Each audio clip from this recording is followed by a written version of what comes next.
Diamond wrist drip, slip through the pitfalls. I just wanna chill with the big dogs. House on the hill with a big dog. Make it a ride, I'm taking a lot. So it's about time that I get what I got. And it's about time that I get what I need. And yes, I'm needy, I need to succeed. Know what I need it all. So I don't live with my back to the wall. Don't have to answer whenever you call. Who that on the line, it don't matter, dog. Oh, not at all. Oh, what a gift. Just to be rich and not giving a shit. Just to be rich and not giving a shit. Pinky up, I'm gonna take me a sip. I need the cash, money signs on every bag. Green in the eye of each lad. Pockets so fat like I'm smuggling packs. I only deal with my time in these maps. Role playing the tactician and craft. Art of success, if I dub it, is that. As dinner's a fat guarantee for a hunter. A winner I see in the mirror who trumping. I need my anthem to blare with some trumpets. Mama's fair for repair and she also consistently stable and nothing could offset me. A boss type beat, lead the starship stream through outer space. I'm a star, baby boo, better watch the race. And you'll see me live today and die trying to just don't break. Except all the bread we make with 2 hands. Better get your ball together and stretch bands. Do it all for as long as you can. Get your sandwich ready and go hand. The baloney niggas just can't comprehend.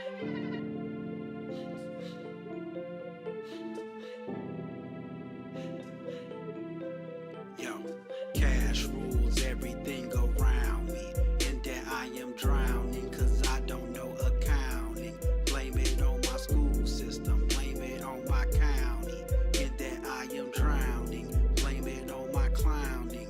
Blame it on my young and my dumb, and not knowing where it's from, and not knowing where it's going. Might as well throw it in the ocean. As I put my back in motion, might as well throw it on some drinks. Hit a Miami for 2 weeks, might as well throw it on the beach. I don't give a fuck about the economy. They ain't never helping those in poverty. They ain't never coming here to save you. Waiting on that trickle down in your brain roots. You the blood, sweat, and tears of this whole operation, though. You will make it operational, but don't deserve paid vacation, though. I don't know what I look like. Boo boo the fool, I'm losing my cool. I need to make moves, get my community under a groove. Like one nation, so we never lose.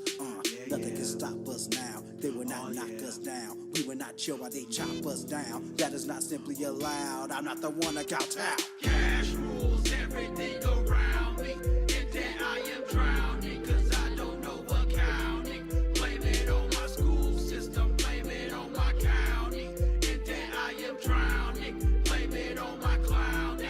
Blame it on my young and my dumb, and not knowing where it's from, and not knowing where it's going. Might as well throw it in the ocean. I put my back in motion, might as well throw it on some drinks. In a Miami for 2 weeks, might as well throw it on the beach.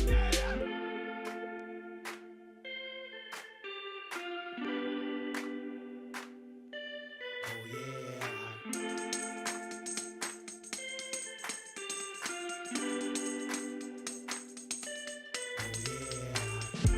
She love to back it up when we in the club. She love to show me love. Oh yeah. She love to back it up when we in the club. She love to show me love. Oh yeah. Baby girl, hold up, hold it right there. Baby girl, hold up, hold it right there. Baby girl, hold up, hold it right there. Baby girl, hold up, hold it right there. Baby girl, hold up, hold it right there. Baby girl, hold up, hold it right there. Baby girl, hold up, hold it right there. Baby girl, hold up, hold it right there.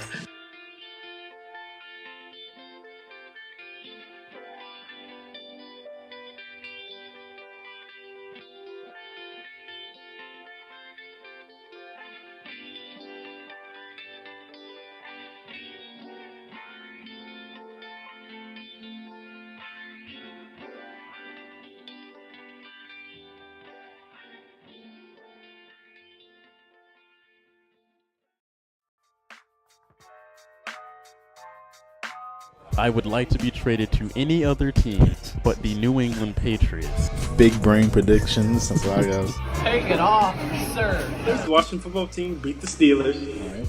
And that person. EDP. Yes, but if we lose this game, I firmly believe we do not need to make playoffs. So Don't you ever disrespect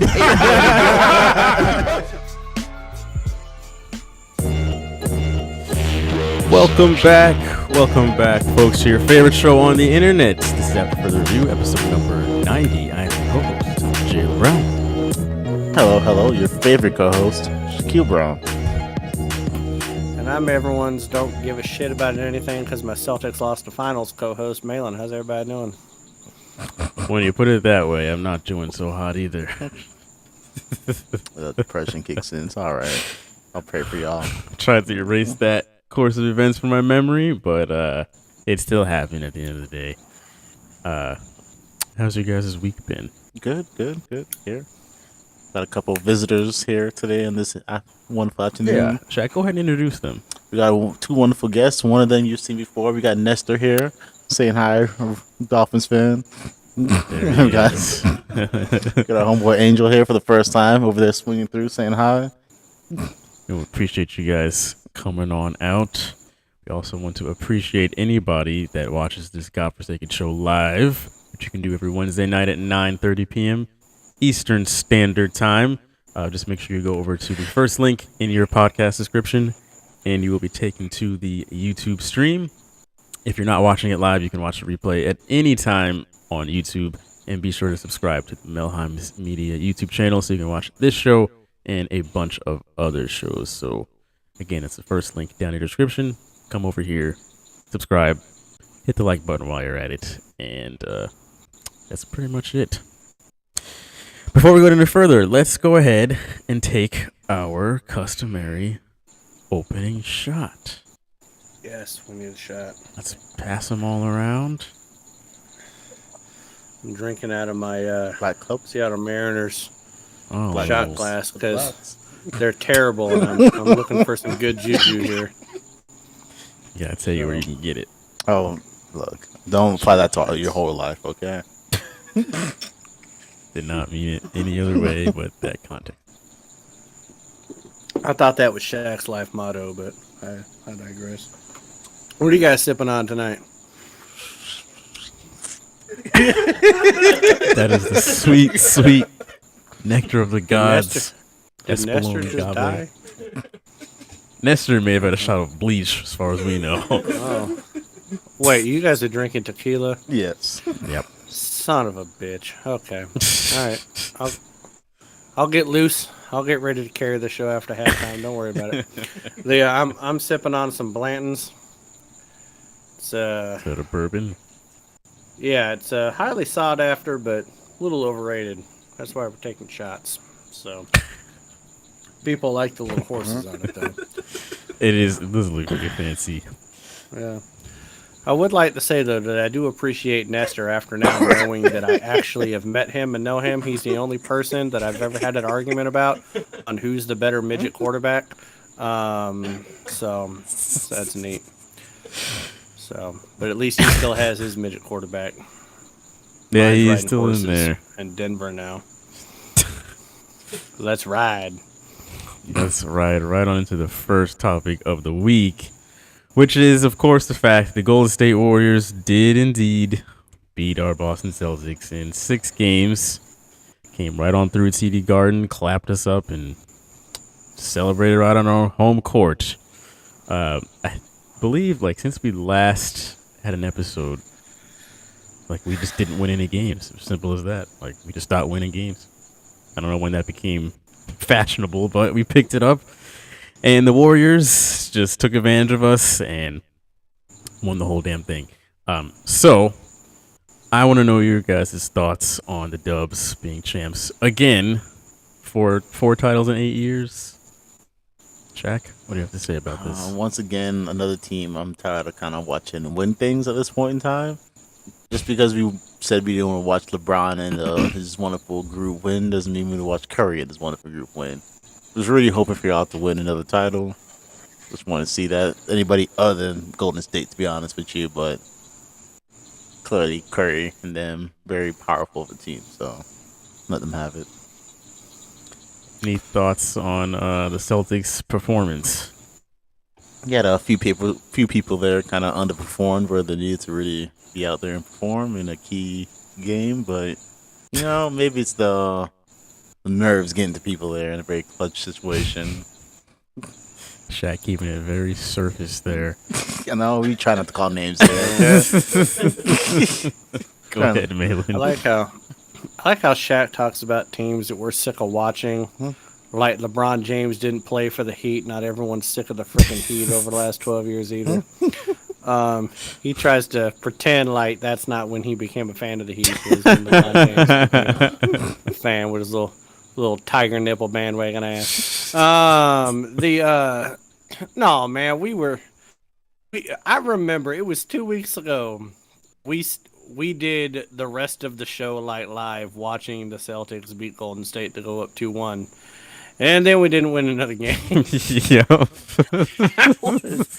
that was the highlight right there. Just watching that, going up 2-1, doing some air high fives like we got this. This is going to be great, and then didn't lose another game. Why? Because Tatum decided to shoot the worst field goal percentage inside the paint of anybody in NBA Finals history at 33%. That's pretty terrible. Defense, I think they forgot it because they were the number one defense in the league until they weren't. I mean, listen, at the end of the day, the Warriors deserved it.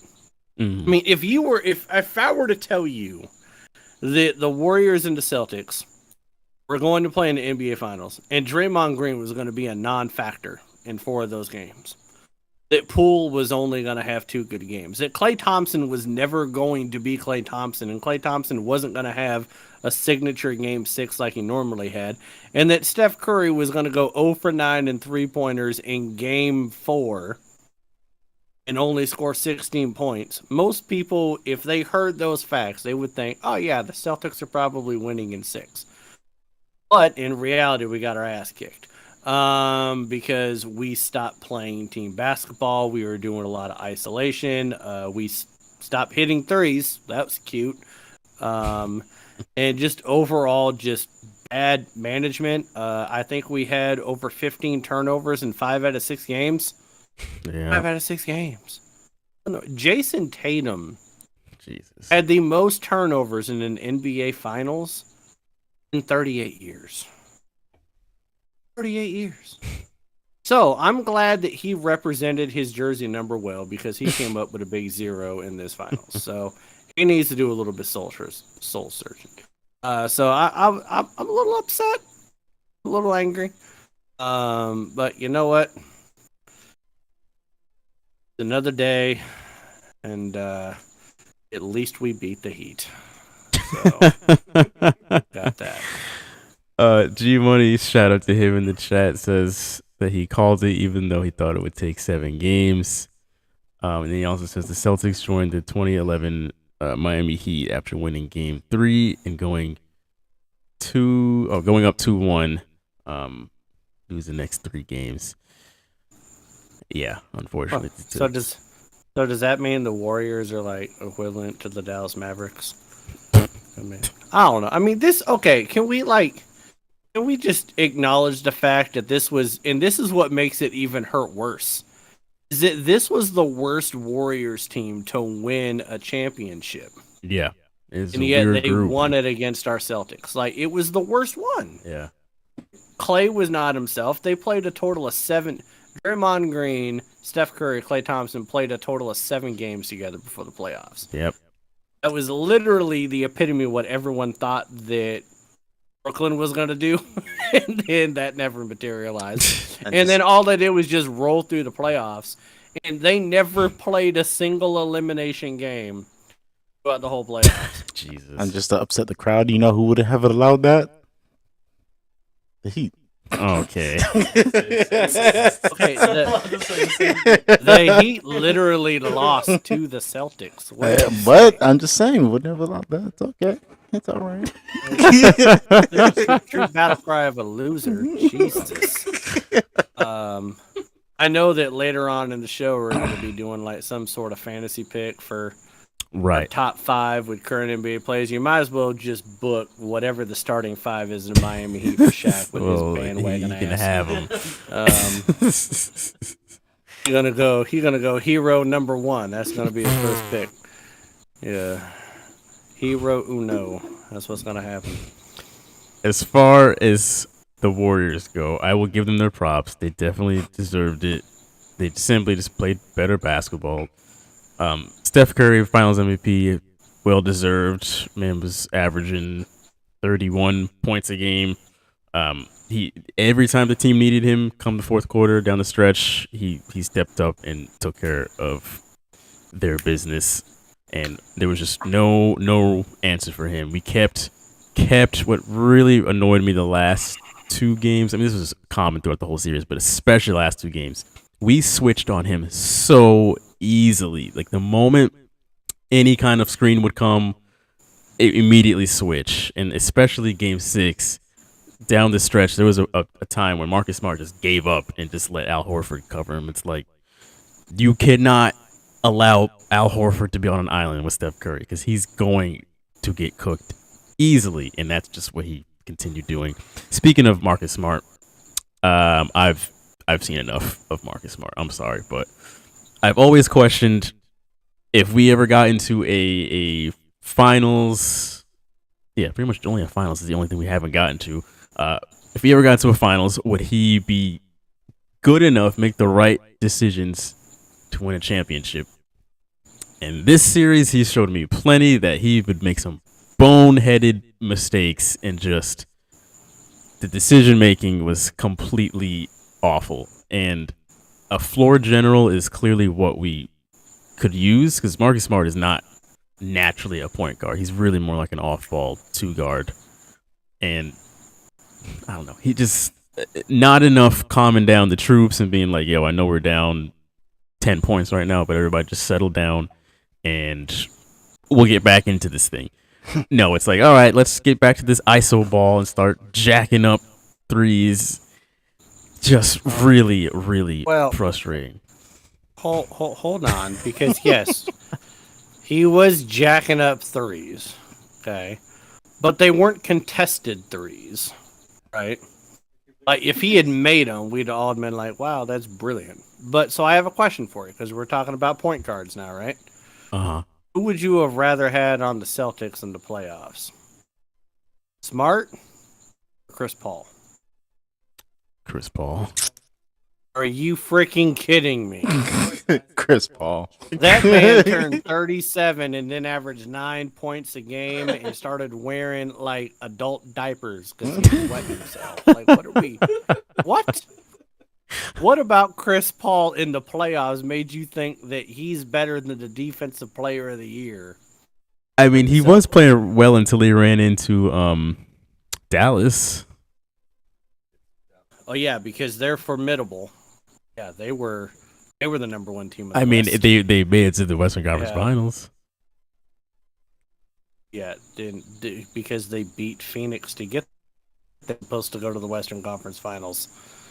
They were the number one seed. Chris Paul wet the bed with a little blanket, a little nubby, and that's who you would replace. I'm just saying, I would still take Chris Paul. That's still really, absolutely. Man, please. Even with them terrible State Farm commercials, you would take 37-year-old I will Chris look Paul beyond right those commercials.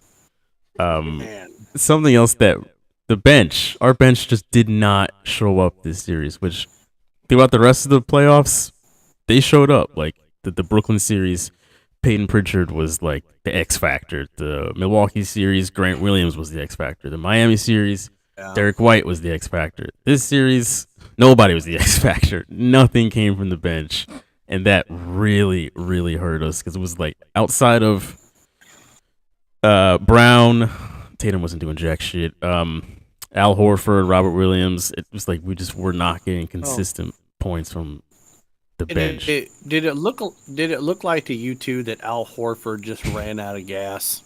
Yeah, he like, I think that what really kind of did the Celtics in more than anything was playing 2 7-game series. Yep, back to back in the East against the defending champs in Milwaukee, and then the scrappy, terrible Heat that that they had to play like two 7-game series like that, where you had to get the best out of our bench, the best out of a veteran like Horford. You know, like Pritchard and Williams had to give their all in those 2 series for us to even get to the finals.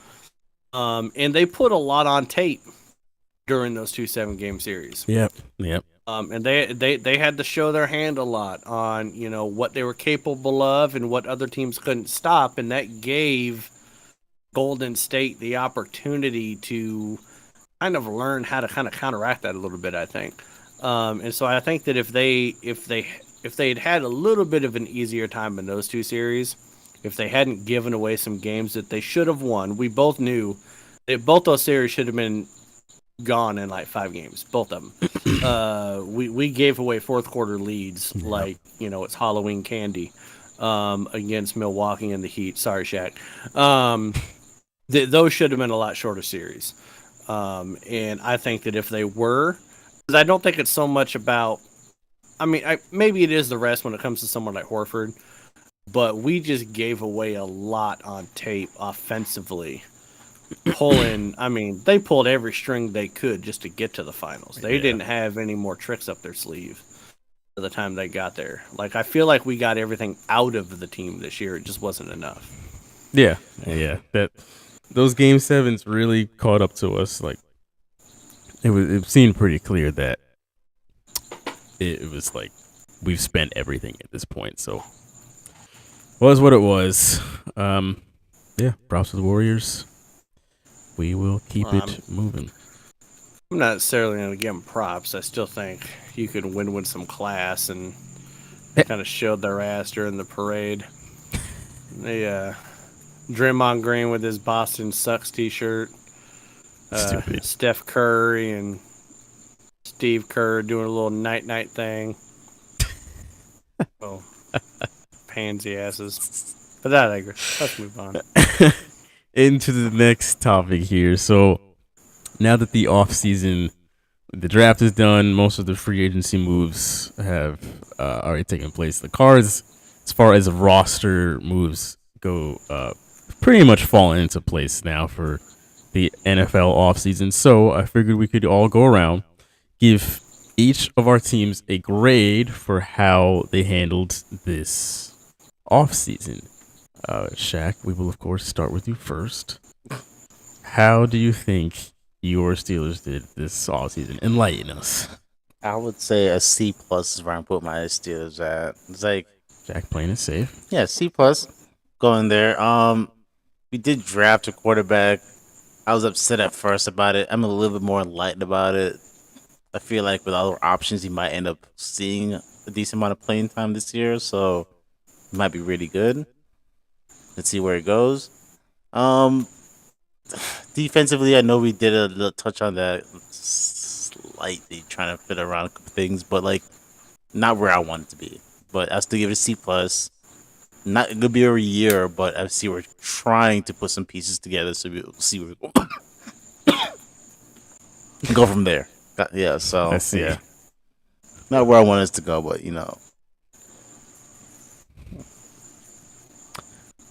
Malin. Do we get to grade each other's teams too? I mean, if you want, you can Sweet. go ahead. I actually give the Steelers a B. Mainly because when you're replacing a Hall of Fame quarterback like Ben Roethlisberger, even though Shaq doesn't like him, you get someone like Mitchell Trubisky that does have a winning percentage in the NFL as a quarterback. Okay, he won with the Bears. Matt Nagy was his coach, and they didn't have anything else on offense, and he still won. So you put Mitchell Trubisky in there, and then you do. Now I know I call him Little Piggy Piggott, but that's just because of the size of his hand. But he was a baller. The University of Pittsburgh. Okay, same weather. All right. I think they put themselves in the best possible position they could to replace a Hall of Fame quarterback. I think they did the best job of a team replacing a Hall of Fame quarterback. Mm-hmm. I mean, like the Patriots lost Tom Brady and they went out and got Cam Newton. Well, okay? that wasn't going to work. No one thought that was going to work. Okay? Killer. What have the Packers done? They think they're going to lose Aaron Rodgers, so they draft Jordan Love. I mean, like, there's stupidity, and then there's the Steelers. There's a reason why Mike Tomlin's never had a losing record. So that alone I think that they deserve a B because whether it works out or not, they did the best they could to try to solidify that position because they still got a good defense. They still got offensive weapons. They still got Najee Harris. I feel bad for him, though, because Shaq, I think, bought his jersey. And when Shaq buys someone's jersey, they start sucking. Yep. But, I think Shaq bought his jersey and then he broke his elbow. And in my defense, if you want to go technicalities, I got the jersey as a gift from Jalen. So I'm hoping technicalities will break the rules. First of all, hold on. Like, Jalen never bought me no jersey. So that's something. So we'll talk about that off the air, Jalen. Second of all, that's some next level AFC espionage. I like it. I like where your head was at. That was a smart move, sir. Because you know that man is bad juju when he puts the jersey on. So no, I would give him a B. Now, if we're going to talk about my Seahawks. Yes. Okay. Seattle, goddamn Seahawks. 10 years, we had a good run. Best winning percentage in the NFC. Made it Super Bowl twice. Since 2001, we've won the division title. I think it is 14 times since 2001. It's been a good run. Over the offseason, we got Quentin Jefferson. We got Justin Coleman. Got Shelby Harris, Noah Fant, got Mr. Drew Lock from Denver. Re-signed Rashad Penny. Had a great 6 games last year. That's awesome. Re-signed All-Pro cornerback Stephon Diggs. Re-signed Sidney Jones. We got Geno Smith. I'm trying to say that without vomiting. All those things happen, right? We get a D. This is why we get a D. Okay? Because I need to grade this team on okay, first of all, there's 3 reasons. But you need to grade this team, all of our teams, on what they can do next year, not necessarily for the future. Seattle did not put themselves in the best position to win next year. Maybe in the future based on the draft picks that they got and who they signed. Okay. They got Walker from Michigan State, probably going to be a stud at running back. Probably need him because Chris Carson's probably never going to play again.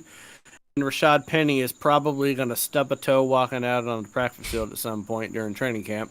And he's going to miss half the season. We got another good linebacker. We got another DB.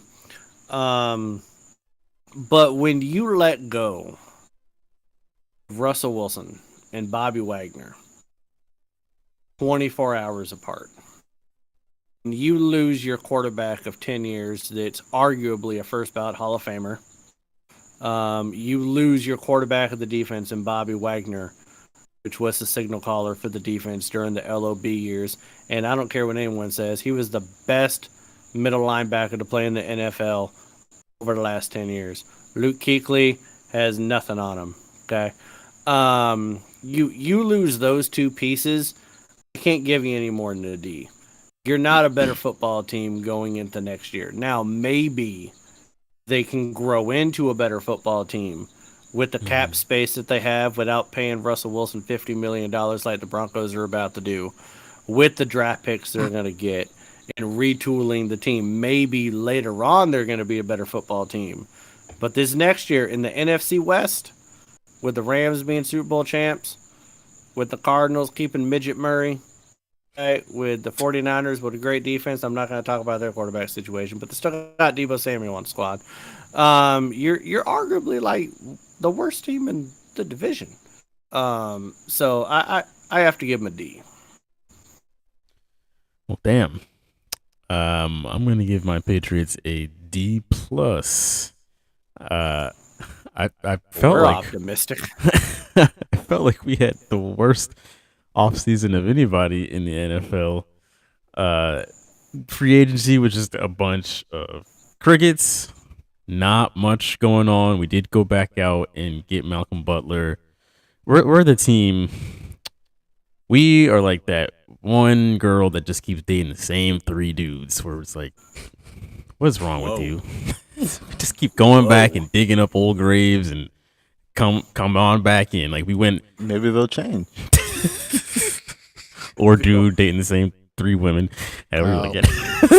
I feel like Jalen is one shot away from naming some names on some girls. Slightly attacked them. I feel like he's towing a line where some people about to be put on blast with where he's going right now. No names besides Patriot employees. Yeah, we went out and got Malcolm Butler back. We went out and I didn't say that. Brought back Matt Patricia and Joe Judge. It's like all these dudes that go off and they fail elsewhere, and they're like, all right, come on back over here. You'll be fine here. That was all we seem to do. Like we lose our great offensive coordinator. He goes to Vegas, and then our way of plugging that hole was let's go get Matt Patricia and Joe Judge because they have shown that they're just offensive geniuses. Absolutely doesn't make any sense as to why those 2 knuckleheads came back. Matt Patricia, all right. Joe Judge, why? Why is he back? We did get Devontae Parker from the Dolphins. Thank you, Nestor. One of the bright spots of Tyreek going there made him unnecessary. Draft-wise, it just seemed a bit botched. I mean, I talked about this when the draft first happened, but we left a lot on the table. We went ahead and took the tackle Andrew Booth, Cole Strange and Andrew Booth. Yeah, and tackle good. I mean, I'm glad that we have him, but not exactly what we could have gotten on the defensive side of the ball with the cornerbacks that were still out there. And we went ahead and took a tackle with our first pick and then a wide receiver. Just, wide receiver situation still seems to be, if Devontae Parker can work out, fantastic, but I don't know. It just seems like a bunch of sitting around. Again, Jalen, I got to give your team a B on this. A B? Here's the reason why. Devontae Parker alone is worth a B. Okay? Because you actually got a true number 1 wideout out of the offseason. Forget the draft. You actually have a legitimate offensive threat wide receiver. Last year, you still made the playoffs. Okay. Now, I get what you're saying about the Patriots doing retreads on people, right?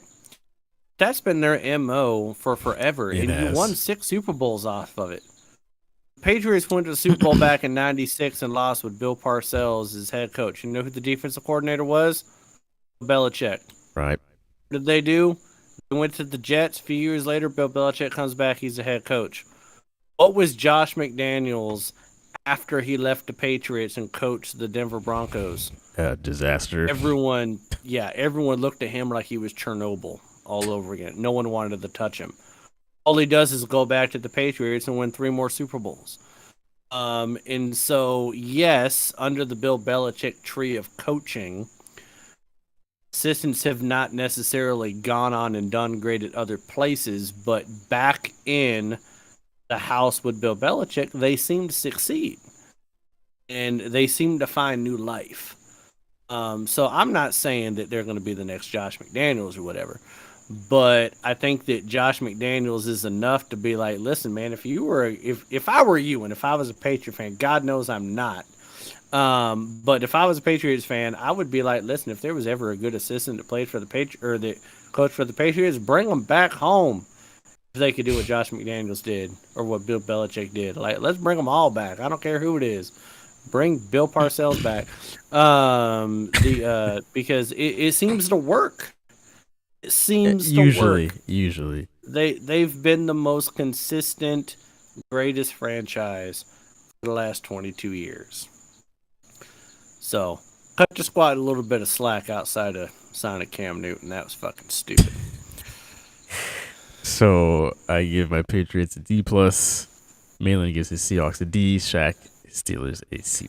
So, that's where we are. Right. And out of all this, your team will still probably do the best next season after a D+. We'll see. Yeah, probably. Probably. And that's really upsetting. Yeah. Oh, you want to know another reason why your team gets a B? Is they're bringing back the 80s jerseys. Bringing back the throwbacks. They officially announced it today. That damn Patriot with a ball between his legs and that red jersey is coming back. And there's just enough stupid people on social media that are claiming that the Patriots are copying the Bills' red jersey. Those people need to go to an AA meeting because they're fucking stupid and they know nothing about the history of the NFL. That's still happening on social media.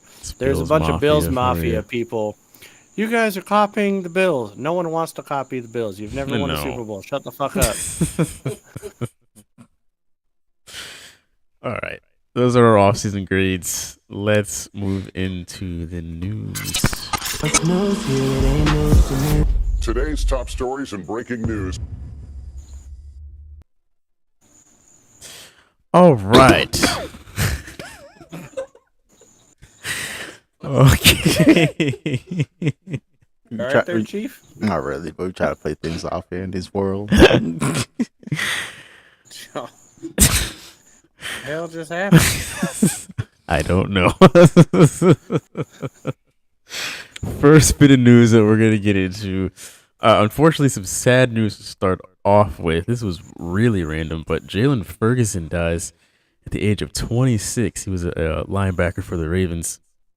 As far as I know, I checked again a few hours ago. Still no cause of death has been given. Just unexpectedly passed. Police aren't saying that there was any kind of, at least as of right now, there was no kind of foul play or something like that. There is a suspected, there was a leak from the police department that there is a suspected overdose situation based on items that were found in the room where he was found. But they won't give any details as to what was in the room or what kind of has led that speculation. But that is the latest speculation of some sort of overdose of some kind. But yeah, nothing to kind of signify like what that was. Mm-hmm. Yeah, you hate to see it. 26. Apparently he was a dad. So I mean, someone just lost their dad. Like presumably he's got young kids. So that really, really, really blows. Shouts out to his family. And damn, I mean, he was actually a pretty solid player. So, you guys have any thoughts on this? Always shameful to see like people go, especially younger people. I feel like we've talked a couple of times about young players dying because of just Dwayne Haskins not long ago. Yeah, so it's just very hard to see people go like that in instances. So, shout out to his family, kids, and everybody going through it. So much. I mean, it was a third-round pick in 2019. He was a starter on the squad.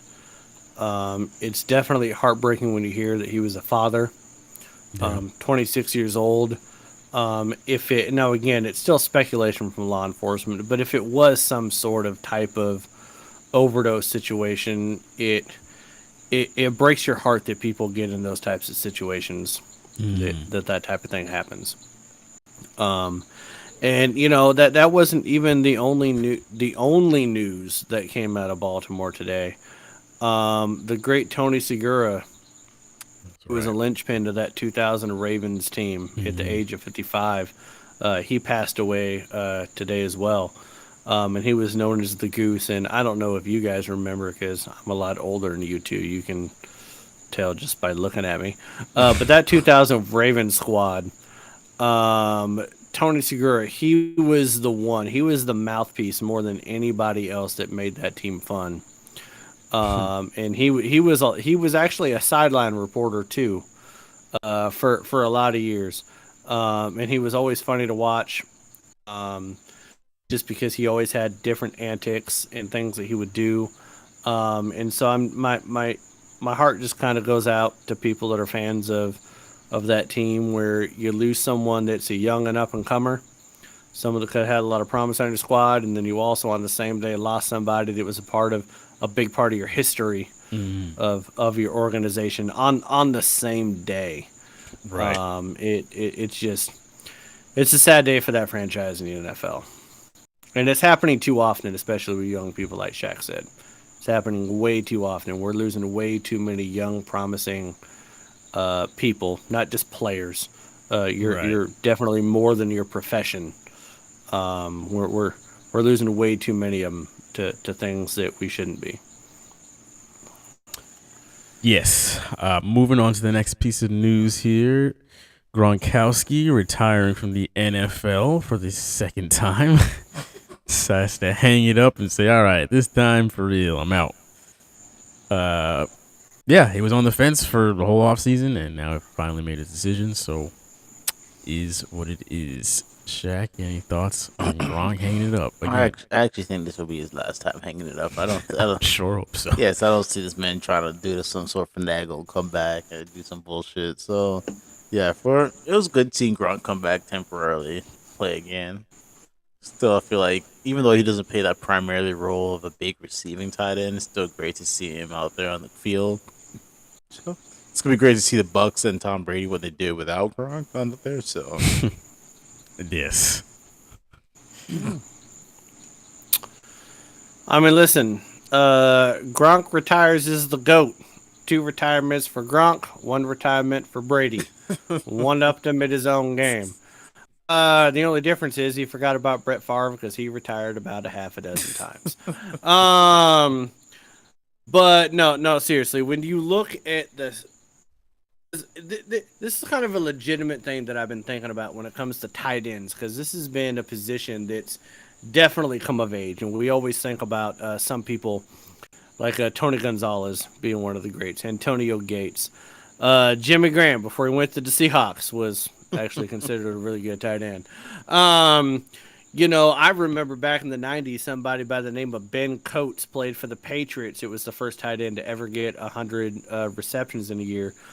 Kellen Winslow, not junior, but senior, played for the Chargers back in the 80s with Dan Fouts playing with him. But here's some records that Rob Gronkowski holds as a tight end in the NFL, okay? So, first of all, he has the most touchdown receptions by any tight end with 17 back in 2011. He's also the only tight end to lead the league in touchdowns with 17 back in 2011. Most offensive touchdowns in the first 2 seasons with 28, tied with the great Randy Moss.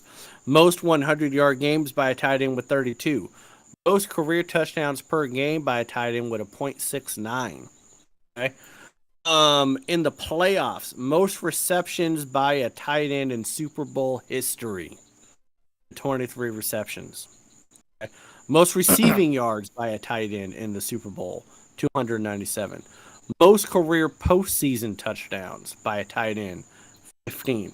Most career postseason receiving touchdowns between a quarterback and a receiver, that was 15, of course, with Tom Brady. He was the first tight end with 1,000 career postseason receiving yards, and the most postseason receiving yards by a tight end, 1,163. This man changed the way the tight end position is looked at. yeah, You don't have a Travis Kelce without Rob Gronkowski. Now, you don't have a Rob Gronkowski, I don't believe, without a Tony Gonzalez and Antonio Gates and frat parties at Arizona University and a bunch of beer, because that's probably how he fought through most of his injuries. But I really do think, and I'm not the type of person to be a prisoner of the moment, but to me, Gronk was he changed the game of football. and Tom Brady's not the GOAT without Rob Gronkowski. Those last 3 Super Bowls, they don't win another 3 Super Bowls without Rob Gronkowski playing on that team. He changed the tight end position. I think he's the greatest tight end to ever play the game. He was a lot of fun to watch, even though I hated the team that he played for his entire career, because he played for the 2 teams I hate the most. Actually, no, because I think I hate the Steelers a little bit more than I hate the Bucks. But 2 out of the 3 teams I hate the most, I think he played for them. And so I don't know, do you guys agree with me? Do you think that Gronk is the greatest tight end to ever play the game. Oh yeah, the greatest. In my opinion, that's not even the only Hall of Famer you're possibly Hall of Famer tight end y'all had at that time frame. For a certain person has mentally stable and stayed out of trouble. Oh Jesus! All I'm saying, that man was actually legit tight end at the time frame that he played. But of course, hell, you gonna bring up Aaron Hernandez? I didn't say names. We're talking about Okay, Gronk. who else are we talking about? Him. I just said Gronk was shotgunning beers, not shooting people with shotguns. Come on, man. But can we not admit he was good for the time frame that he was on the Patriots, though? I mean, he was good, but the sample size was so small. I'm just saying, from the sample size that we got from him, if you would have maintained or stayed out of trouble, I feel like he wouldn't have been nowhere near Gronk, but he still would have been a hell of a player. I guess if he wasn't too busy killing people, maybe he could have been as good as Gronk. Because you are right about this, that they did have very comparable numbers. Now Nestor's not going to like this, but I do remember watching a game with the Patriots against Miami, and Aaron Hernandez and Gronk both caught touchdown passes of 75 yards and greater in the same game against Miami. And I'm watching this game, and I'm like, what kind of defense allows two tight ends to catch touchdowns 75 yards and greater? Like, who do you have in defense that can't catch a tight end? Zach Taylor was one of them, that little midget linebacker. Probably related to it. But yeah, so yes, he was really good, and he probably could have been a lot better if he wasn't killing people in the spare time. I mean, damn, I can't believe you brought up Aaron Hernandez when we're talking about yeah, like it's far-fetched. Like these goons didn't play together at some point in time. It is far-fetched. You know what? Gronk didn't kill anybody. That we know of allegedly. All right. Gronk could have played another 4 or 5 years in the league if it hadn't have been for injuries. Mm-hmm. If Aaron Hernandez wasn't out there just fucking popping people, maybe Gronk wouldn't have had to take on as much of a load in the offense as he did, and maybe wouldn't have been as hurt. So no, fuck Aaron Hernandez. Like, that piece of shit killed people. Yep. Left people with like children without a dad. Right. Yeah, what a piece of shit. No, Gronk's the best. I never said he wasn't the best. That's not what I said. I literally said. I know. No, but you did the what if. Aaron Hernandez wasn't out there popping people in landfills. Maybe he could have been better. What if certain people were getting happy endings to massage parlors every other week? That is still not comparable to actually killing people. Happy ending never hurt anybody. Except for generations. Well, it might hurt some people if you're made to do it, Jalen. Let's not get into that conversation. I'm saying the act itself didn't hurt anybody. There's a lot of trauma. Know how you got there? We're literally talking about somebody that killed people while being a Pro Bowler. Maybe if he applied himself better on the football field instead of popping people. Yeah, if he plotted better in the film. Instead of, but Jesus, man, Jack. I hope those tigers on your sleeves actually eat your nipples at this point. That seems mean. There ain't no reason to bring up Aaron Hernandez when we're talking about Gronk right now. Good Lord. So on the Deshaun Watson news. Oh, speaking of the double, he has settled 20 of his cases privately. So that still leaves 4 out there that they're still hanging in there. But the other 20 have all been taken care of. Clearly some money dished out. That is that. It's called most of his Browns money has been spent already trying to make sure that he gets playing time. 4 left. What do you guys think of where this situation stands as of right now? If you do recall, he originally said he will not settle. Oh. And now here we are. He's cooked, and he's still getting suspended. Getting suspended. Yep. Because first of all, this makes him look more guilty. Yep. Because 2 weeks ago, it was put in the news that people, the plaintiffs rejected a $300,000 settlement each. Okay. So now if they're settling, we have to imagine that it's more, and even though it's confidential, it's going to get out. Somebody's going to tell us how much it is. And there's still at least 4 people that are like, nah, fuck it, we going to trial. The NFL, Roger Goodell, has made a living off of not giving a shit what the Justice Department does. They don't care if you ever find somebody guilty in the court of law. If you put mud on the shield, they're going to put your ass on the bench and put you in timeout for a period of time. And this man had 24 sexual allegations. He said that he was innocent, never made anybody do anything, yet he's literally paying probably half whatever that $230 million contract is. Shut up 20 people. There's still 4 people saying, nah, bitch, we want more. We want our day in court. So he's still getting suspended. He just gave up more money. I don't know. I think the Cleveland Browns are hilarious. Yep. I think Baker Mayfield is laughing his ass off right now at a women's book club, sitting down at the 111 of Cleveland Stadium right now. Held midfield. The popcorn machine is having fun. Yeah, he's got to be loving what the Browns are having to do right now. This is ridiculous. G Money says those 4 will be paid off in the near future. Yeah, I'm saying those 4 girls are holding out to see how much money they can get out of the system. Like, you better keep raising them bills. Whatever money he has left from the Browns contract is getting paid out between 4 people. I'm sorry. That's exactly what's going to happen.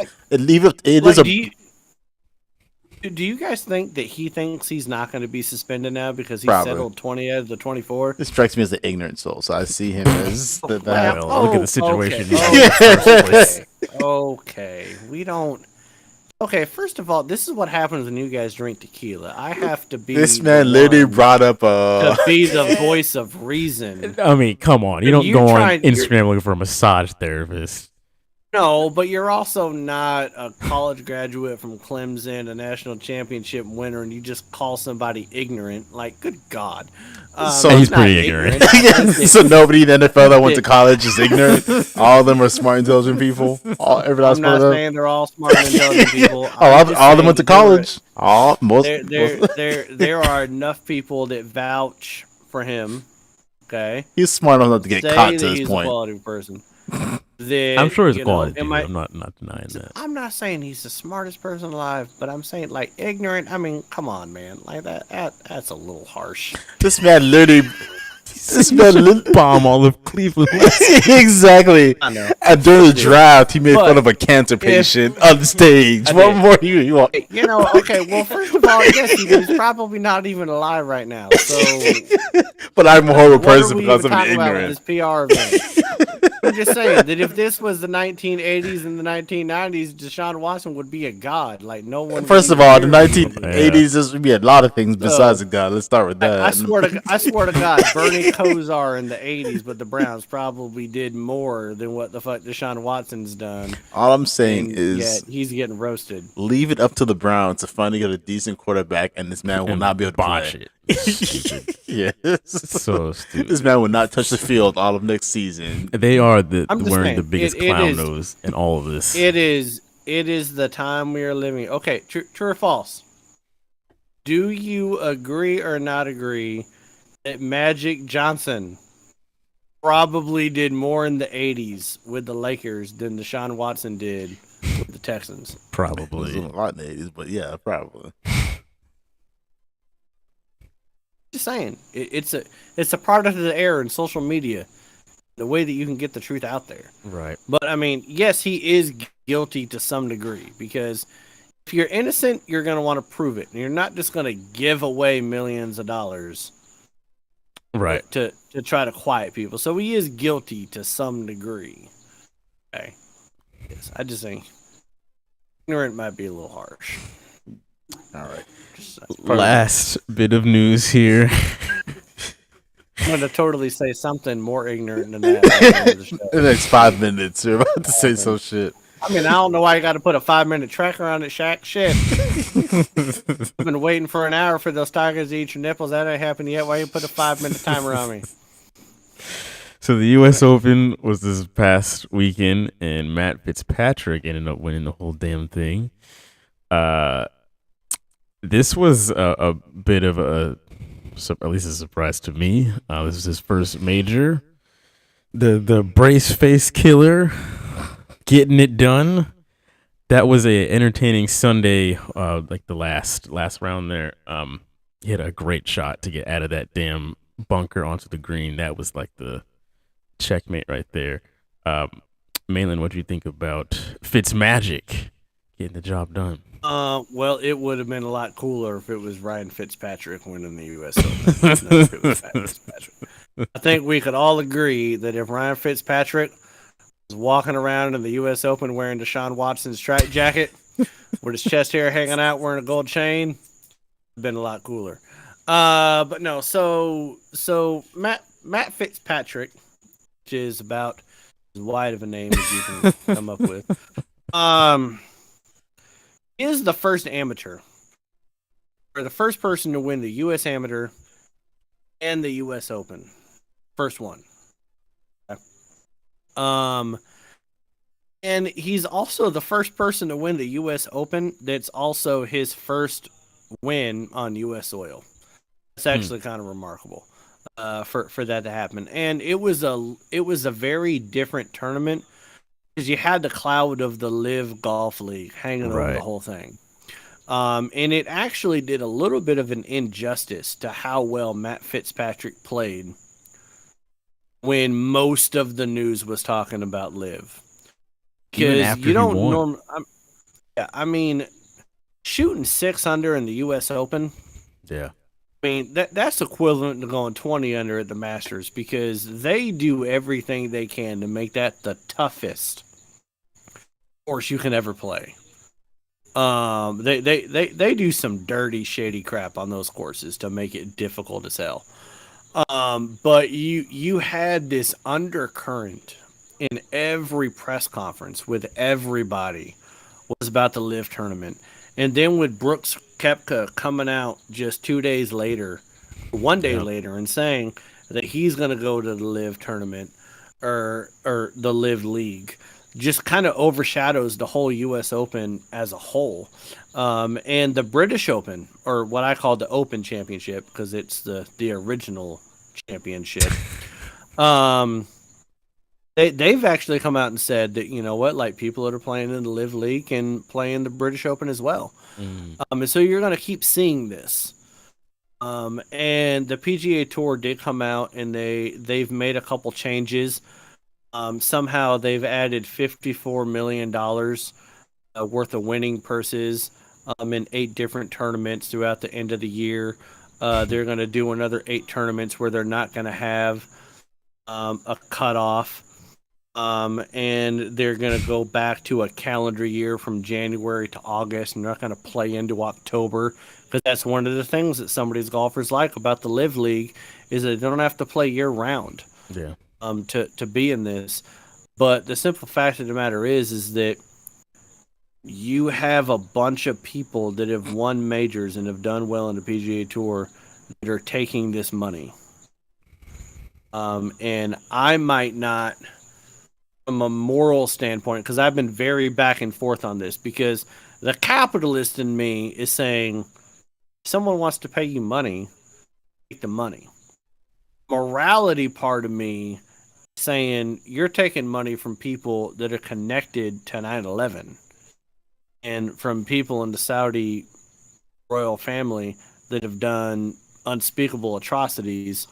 So it's really hard for me to kind of quantify like the decision that they're making, because these people are making money more, like I said before, that Tiger Woods has ever made when he was on the tour.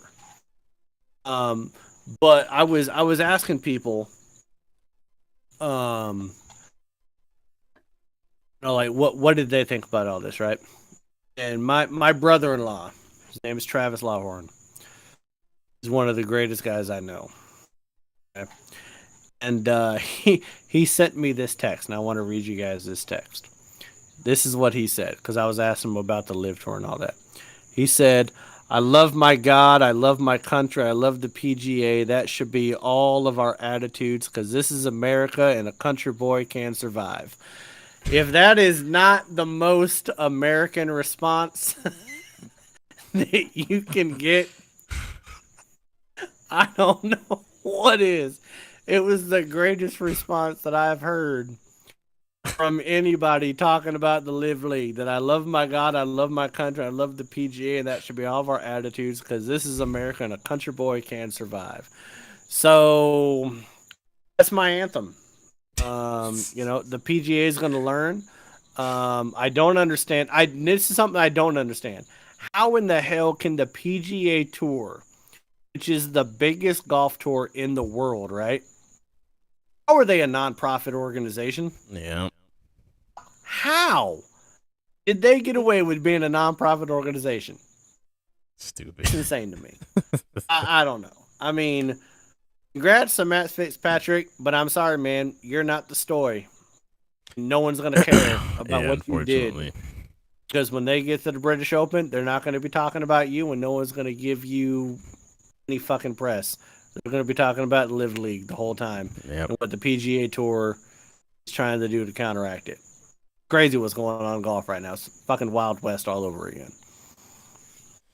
That Kid Kane, the NBA draft, the actual draft is tomorrow night, which have fun watching that. But we are doing our own drafts in just a little while here.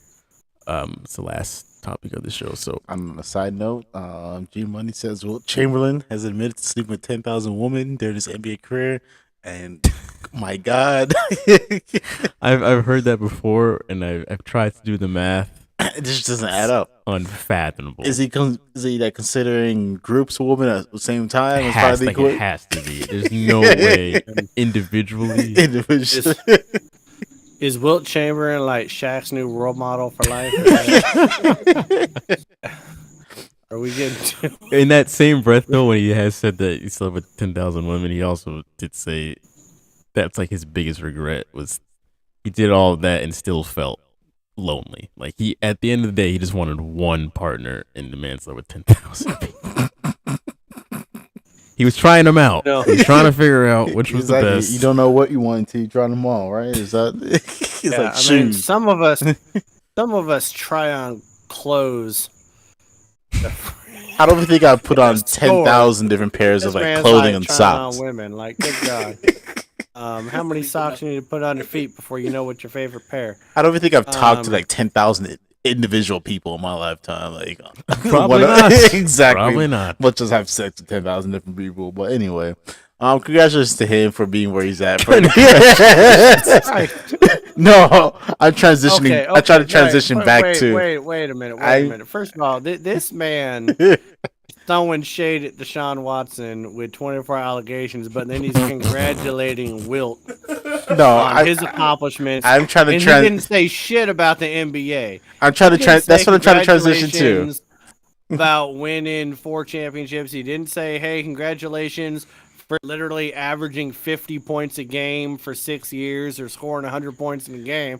He's like, congratulations on your endeavor sleeping with 10,000 people. I'm trying to transition back to our golf topic. That's I made a bad I made a bad transition. Oh, that's what. Oh, made a bad transition. Patrick again. The brace face killer. Yes, for attempted to make big news, being a new face, making hype and winning things. But you know what? Like, man, it's hard to follow Malin in any sort of like speech because Malin goes through and goes on like a 10-minute like lecture of what's going on, and kind of like, well, not that Malin's covered all the minor details and all the major details about this. Congratulations, what's going on? There's no possible thing I can tell you. Speaking about NBA greats, did you guys hear what Kareem Abdul-Jabbar said in an interview? No. Best shit I've ever heard in my life. He said in an interview recently, just 2 days ago, he said, listen, I'm still the NBA scoring champion. I only made 1 3-pointer in my life. That man just if you want to throw a bucket of water on somebody like Steph Curry, LeBron James, or anybody else, that's all you have to say. I've scored more points in the NBA than anybody else ever. Still, and I retired in the 80s and only made 1 3-pointer. That's some shit. I thought that was funny as hell. Gotta love it. Gotta love it. Kareem with the skyhook, baby. We are going to take a break, and we will be back in the usual 7.5 minutes. We have What's Up With That next, and our AFR NBA fantasy type draft. So we'll be back in 7.5 minutes. Peace. Enjoy your break. So.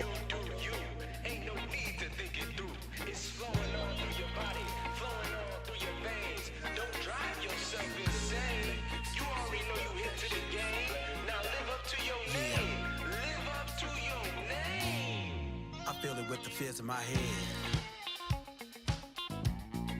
Can't get it out of my mind.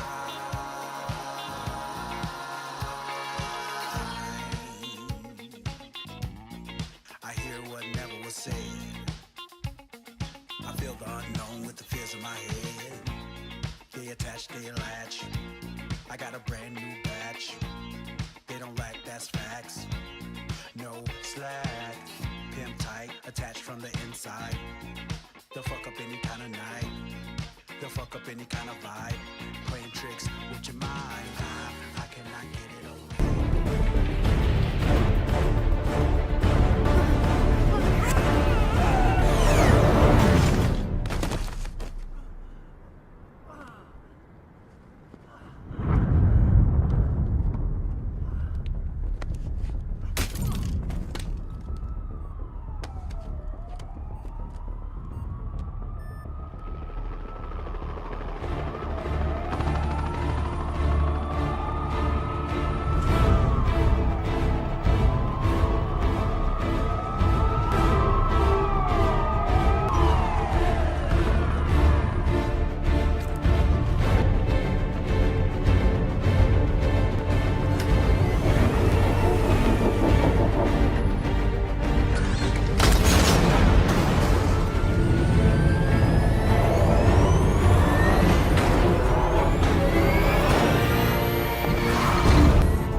I will how about this? Here's my bet. I will show up to the bar with the Juju jersey. If we win, I will give it to you, and you have to wear the Juju jersey on the show next Wednesday if the Steelers win. But Shaq cannot take the jersey off at any point during the game. That's fair. fair enough. The whole game. They bring 5. Smith goes sideline. It's caught by Montez, who lost the football, and it's recovered by Sweet. Inbounds with the clock running and no timeouts. And they scramble to kill it. Down to 3 and 2. They line up with 1. Yeah, pretty freaking plain. I'm chucking this shit into Del Mabry. By the way, How can you not see that there is 1 second on the clock? This is emotional. Boy, you better spike the shit out of this, Gino. Oh, what do you mean, wide left? There was. No, he thought we were friends. Yeah, you better fold that shit up. We ain't done yet. Come on. Get off the bar. I respect your attitude here. We'll be quiet. No, it's great. You're laughing and having a good time. He's the one drinking beer. I'm drinking water. Did you know AFR is also on Spotify and Apple Podcasts? Click the first link in the description below to listen to the most recent episode of the show. 8 fans fell out of the stands as Jalen Hurts is walking into the tunnel. I will just preface this by saying all those people were just fine, no serious injuries. they were all right. But god damn, that was funny to watch. Fortunately, knowing how the Eagles fans are built, the last thing you should do is lean their body weight against anything. First of all, you got to be a real diehard Eagles fan to be reaching out that far to get a high five from Jalen Hurts. Like I said, is only averaging 188 yards passing a game. Okay, I'm just saying. Live chat here, TW1. I swear, y'all come out of fucking potholes like cockroaches. Steady Eagles haters. We aren't going to win the Super Bowl, but we might win the wild card. What does maybe. What does that matter? What does that matter? TW1, 50% of teams have a shot at winning the wild card. Maybe. I swear to God, these Eagles fans just really be riding whatever wave they can catch. They're going to catch a rip off a puddle that would rhyme it. I love how we're not even talking about the Eagles right now. Yes, Where the fuck you even find this, bro? He's like, we're talking about the other team in Pennsylvania, people. First question. Who is currently leading the NFL in reception yards? I'm going with Arizona. I'm a player. Sorry, player. Larry. I'm going with Larry. Larry who? Fitzgerald. Oh my God. No. Current. Currently. He's not still in the Arizona Cardinals? Where's he at? Cooper. No. Just drink. Oh, okay. Which current quarterback that is actively playing has thrown the most interceptions so far this season? Heineke. No. Okay, no. It's Mahomes and Zach Wilson. Dang it. Really? Yes. Drink. You deserve that L. Do it. Your head coach, Ron Rivera, he won a Super Bowl in the 80s as a part of what team? Fuck it, Michigan. No. Wait. NFL. NFL, my guy. NFL. Oh. Oakland Raiders. It was a good guess. That's good. It was Washington, wasn't it? It was the Bears, actually. Oh, the Bears. Okay. Which current running back, has the most yards at the first initial contact? Jesus. 45 seconds. What was your answer? You were wiping your forehead. Don't worry about it. What they got to do with me and my Henry. Does me wiping my forehead change time? It does, because that's like a time zone. Who was our quarterback at Washington or Redskins? He was the first black quarterback on the Washington football team. Why are you asking me this? Oh my God. Jason Campbell. No, hell no. I want to see the first black quarterback. Nigga, he's black, isn't he? He was the first black quarterback on Washington. Or Doug Williams is just as black.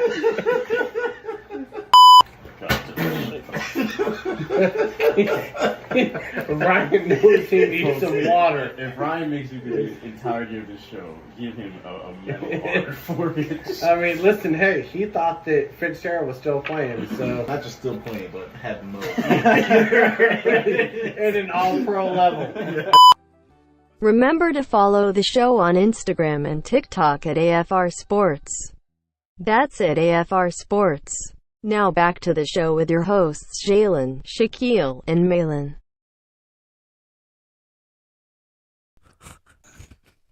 Considering you vomited like 5 minutes after he left. He just left it in the sink and came back to the show. Welcome back, folks. This is the things that we talk about. So while we were away on break, I'm about to surprise you in the yes, we were just going back down memory lane there with you guys during the halftime break. So we are back sports with the second half of sports. We're going to cheers to the second half here. We've lost one amigo. Wait. Nestor is not having it. Nestor's like, I will save y'all the $5 y'all about to spend on my shot. I like how Angel already took the shot. Angel's on the right wave right now. Angel's like, you know what? I'm built different. I don't give a damn what y'all say. Nestor is a true Miami Heat fan if he's already down. Angel said my lungs just collapsed. He didn't even drink. No, Angel said that, not Nestor. Oh, Angel. The lungs are fine, Angel. Don't worry about it. All right. Nothing to worry about. We're all good. I think Angel's crying though. I think she just wiped the tear off. No, you didn't see that. Nestor's hiding like the entire time. I can't see Nestor at all. Nessa knows better. Nessa knows he can't whistle on the shot and then show his face 2 seconds later on the show. I roasted my forehead. You know damn well you didn't say from the rest of it. Anyway. That sports podcast you guys are gonna listen to. Yes, absolutely. Our ratio is 75-25. 75 bullshit, 25% sports. That's because of you. You brought up a murderer, Roy, talking about the best tight end of all time. I mean, if we're really gonna throw up percentages, isn't it 75% Shaq's forehead and 25% the rest of everybody else? exactly my point. That's the only one. That's the only forehead joke I've made live so far. Live. Mind you, off camera, 7.5 minutes of you offline. This man couldn't help himself. All right, folks, we're going to get into what's up with that. This is when we share our grievances we had with the sports world in the last week. I will say my biggest one has already been taken off the table. We talked about it. The Warriors won, so there's that. But what's up with that? Shaq, let's start with you. You've had some peculiar ones, so my only what's up with that, I keep it simple, was a transformation of Zion this past offseason till now. This man went from fatty to now I'm actually kind of worried about once this man hits the court and hopefully healthy this next season, actually might make this team a relevant team now from a team that we didn't give a shit about to. Has Zion been posting some new videos or something? Definitely you see a transition from what he was at the beginning or midway through this offseason till now. And it's very worrisome because now this man actually looks like he's slimmed down and actually put on a little bit of muscle tone and can actually be like a powerhouse of a center. And it's very hard to see, like, there's going to be a handful of people I feel like that can guard this man if he's going to play up to his size. And all right. I'm just saying that, homeboy. Here's all I'm gonna wait. Hold on. Here's all I'm gonna say about Zion. Okay, we got a true representation about Zion right now on this show. Okay, so all of America, I want you to look at Shaq's shoulders, his physique. That is Zion when he was at Duke. He's inspiring to be something. I want you to look at Shaq's forehead, and that Zion now is a New Orleans Pelican. And that man is ballooning like crazy. Ain't nothing slimmed down about the man. He's like, he looked at Shaq and he was like, well, shit. If Shaq's knees work with that forehead, I can put on that weight. And my knees will work in the NBA. Yeah, that might have crossed the line. But no, Zion. I mean, come on, man. Like, what has he shown in 3 years in the NBA that makes you think that he's going to be a formidable force? I don't know where this is coming anything outside from, of some food truck in New Orleans. Like, what are we doing? What is so new? I mean, he was in fairly good shape when he was playing until he wasn't. Anyway, let me recover from this, man. Rose. Y'all expect me to just transition from this one over here, roasting shit on my knees and my forehead. I'm be a serious steak after that. At the same time. In one comment. In one comment, it's like, now that I'm done with that, what's your take on that? It's like, all right. There's a lot in there. This man with like 3 back-to-back forehead jokes and expect me to come back and be all right with that. It's a lot to process, but I think you got the brain to do it. So let's go. That Jimmy Neutron complex I got going on. I just feel like this is.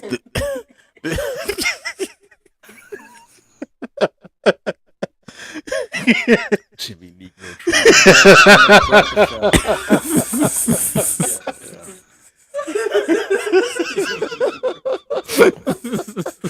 So Zion is going to be a force in the West next year. I just feel like this is going to be the year for him to do it because now I feel like this is the year for him to prove it. Because if he doesn't this year, now he becomes irrelevant and the biggest bust out of the process. I feel like he's had to prove it.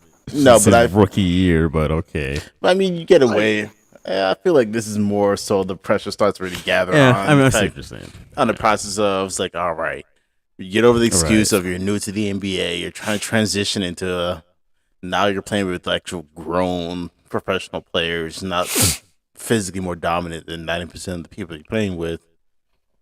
You're getting used to it. Now you have no excuse. So this should be the year that we either see it. If you don't see it, now you got no excuse. Now we don't give a shit about you. And with the hype. So I swear to God, if Zion is not his number one pick,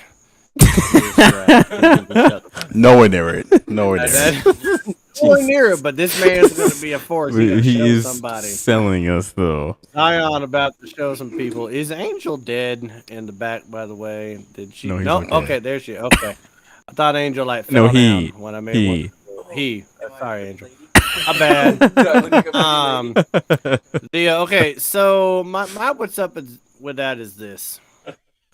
Why is it that franchises that are winning now are going back to their roots and coming up with throwback jerseys in the NFL when they were fucking terrible? Why are the Bucks coming back with the creamsicles again? There's a reason why they got rid of that uniform. And the Patriots are coming back the goddamn red jerseys with the white helmets with the Patriots with a football in between his legs. Like, why do you want to glorify the time when your team was at their worst when you've actually been doing well? I don't understand this trend. I think it's fucking stupid. My only guess here is just a fashion thing. Take something ugly and let's bring it back. Remember where it came from. Fashion. Yeah. Some music could go there by the jersey. No, that's the whole point. It's not fashionable. It's quite ugly. So let's bring it back. And now it's Kanye did it. Made trendy. Billions off of it, to be honest. Yeah, dad shoes. There you go. What are dad shoes? The space shoes that you clown Jalen for. The same shoes that he. Yeah, those are ridiculous fucking shoes. And Kanye has made millions off of them, so it's all right. There you go. Hey, it looked like Jalen printed off a fucking 3D printer. I'm sure somebody did. It wasn't me, but somebody did. And he still wears them. I didn't think you could make feet uglier, but Jalen did it. Put him in a spaceship, and there you go. There are a woman making thousands off of feet, so can't judge that. They were ugly to begin with, and then Jalen walked in my house one time, and I was like, "Shit!" I wasn't going to say anything though, because he was about to tattoo me. Now I didn't want to put Tom Brady's autograph on my arm, so said it after he tattooed. It's women that make millions with their feet. Yeah. And now all of a sudden I'm like, shit, not only Shaq wearing shirts but Tiger's about to eat his nipples. He's out there about to pick up Wilt's autobiography, but we just found out that he has a My Only's page. He's looking at women's feet. Premium membership. Just remember, there's a market for everything. That's what I forgot.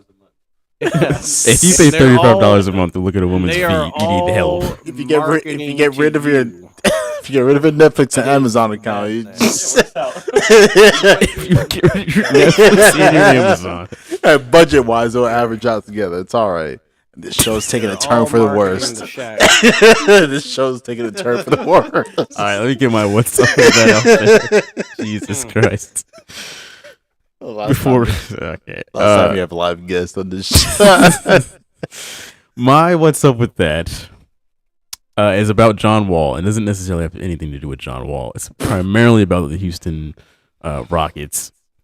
He has opted in to make $47 million in his player option this coming year. I want to know who his agent is and how in the world he was able to negotiate that. How does a man that we've seen play 2 games in the last 2 years, make $47 million this coming year. I don't get it. How? Please teach me. First of all, kudos to the NBA PA. Because John Wall got paid last year and never played a game. Yep. And then he all of a sudden gets to opt in to a contract with the team that he doesn't want to play for that now has to guarantee him $47 million. Like, whoever is in the NBA PA, the NFL PA needs to steal him. Just fire who was ever in the NFL PA and take everybody from the NBA PA because they're doing it right. John Wall has not played a minute for the Houston Rockets. Nope. And he got paid over $40 million last year, and he just opted into another $47 million. And he's not going to play for him next year. It's fucking genius.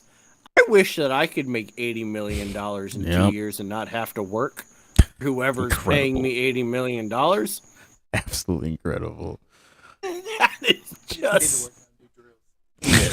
Not even that much, probably. And isn't this? We can all credit this to the Wizards. That's who originally gave him this deal, and now Houston has to pick up the tab. But we're all crying in Florida over $4.89 a gallon in gas, and John Wall's making $80 million and doesn't even have to work. Like, what is going on? Gentlemen, we're doing it wrong. We have done it really wrong, except for Shaq, because he's following Wilt's footsteps. I'm the Shaq is the only one living his best life. I'm always right now, like Shaq right now is looking up Wilt's autobiography and buying it on Amazon. I can see Amazon Prime be here tomorrow morning. Shaq is looking for names of the 10,000 women that Wilt slept with and hoping they're still alive. That's what Shaq is doing.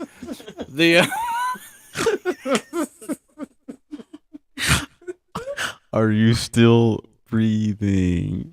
I'm a little bit worried about Angela Nestor there. I can't see hardly anything behind you guys, by the way. That's because you're on the potato cam. I'm trying to look potato cam. I'm on the potato limited. cam. I see nothing. Nestor, you can't see Nestor at all on the sandwich I cam. can't see Nestor at all, and so no, this is that's the what stream, made me- and this is Malin's view. Okay. So apparently the rest of America could tell that Angel was a man and not a woman. I can't even see Angel's face. I'm like looking like, bro, like. So that's terrible. I mean, like I wasn't even trying to make a joke. And that's a population he insulted this week. Everything I said about Shaq, I meant. Everything I said about Angel, I didn't mean it. Show's great. Because I said about Nestor, totally deserved because he likes Tua or Russell Wilson. Need not deserved, but very much it. Well, does anyone else have another what's up with that? oh, Angel has a what's up with that. Please do share. Angel's what's up I'm with not that. big on esports. I feel like he's gonna come after me on for some reason. But anyway. No.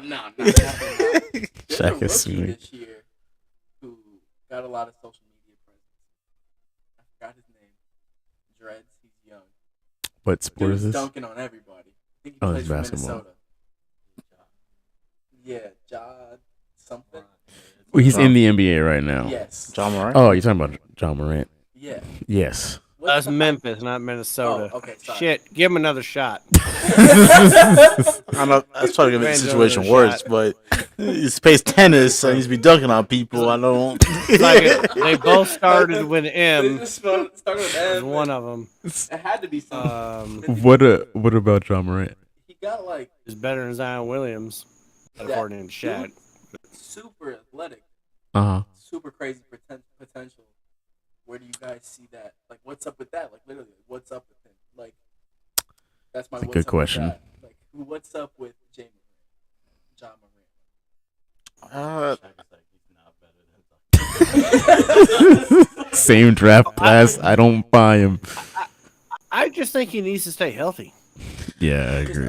I think that he needs to translate his game in the NBA with something that's going to have a staying power.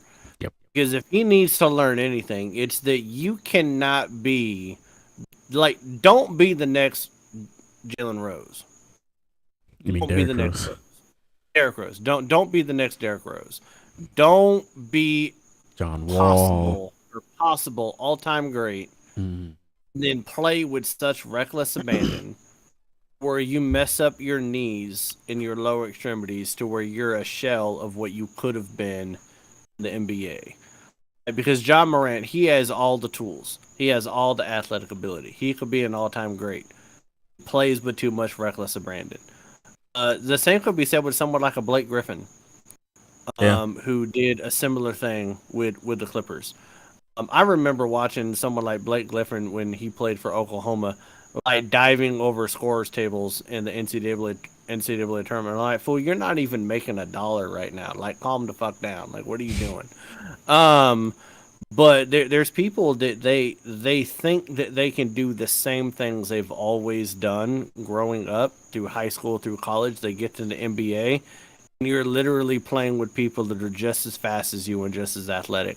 And you might be a little bit more athletic, but if you don't take care of your body, if you don't pick your shots, you're going to fuck your body up. And no one's going to remember you. Like a Grant Hill, like a Tracy McGrady, right? Or like people that could score anytime they wanted to, but their bodies didn't hold up. And I really hope that Ja Morant can learn from them and make his game more applicable to the NBA game. Because otherwise he's going to be out of the league in 5 years, or he'll still be in the league in 12 years, but he's going to be the next Derrick Rose. No one's going to remember him. Right.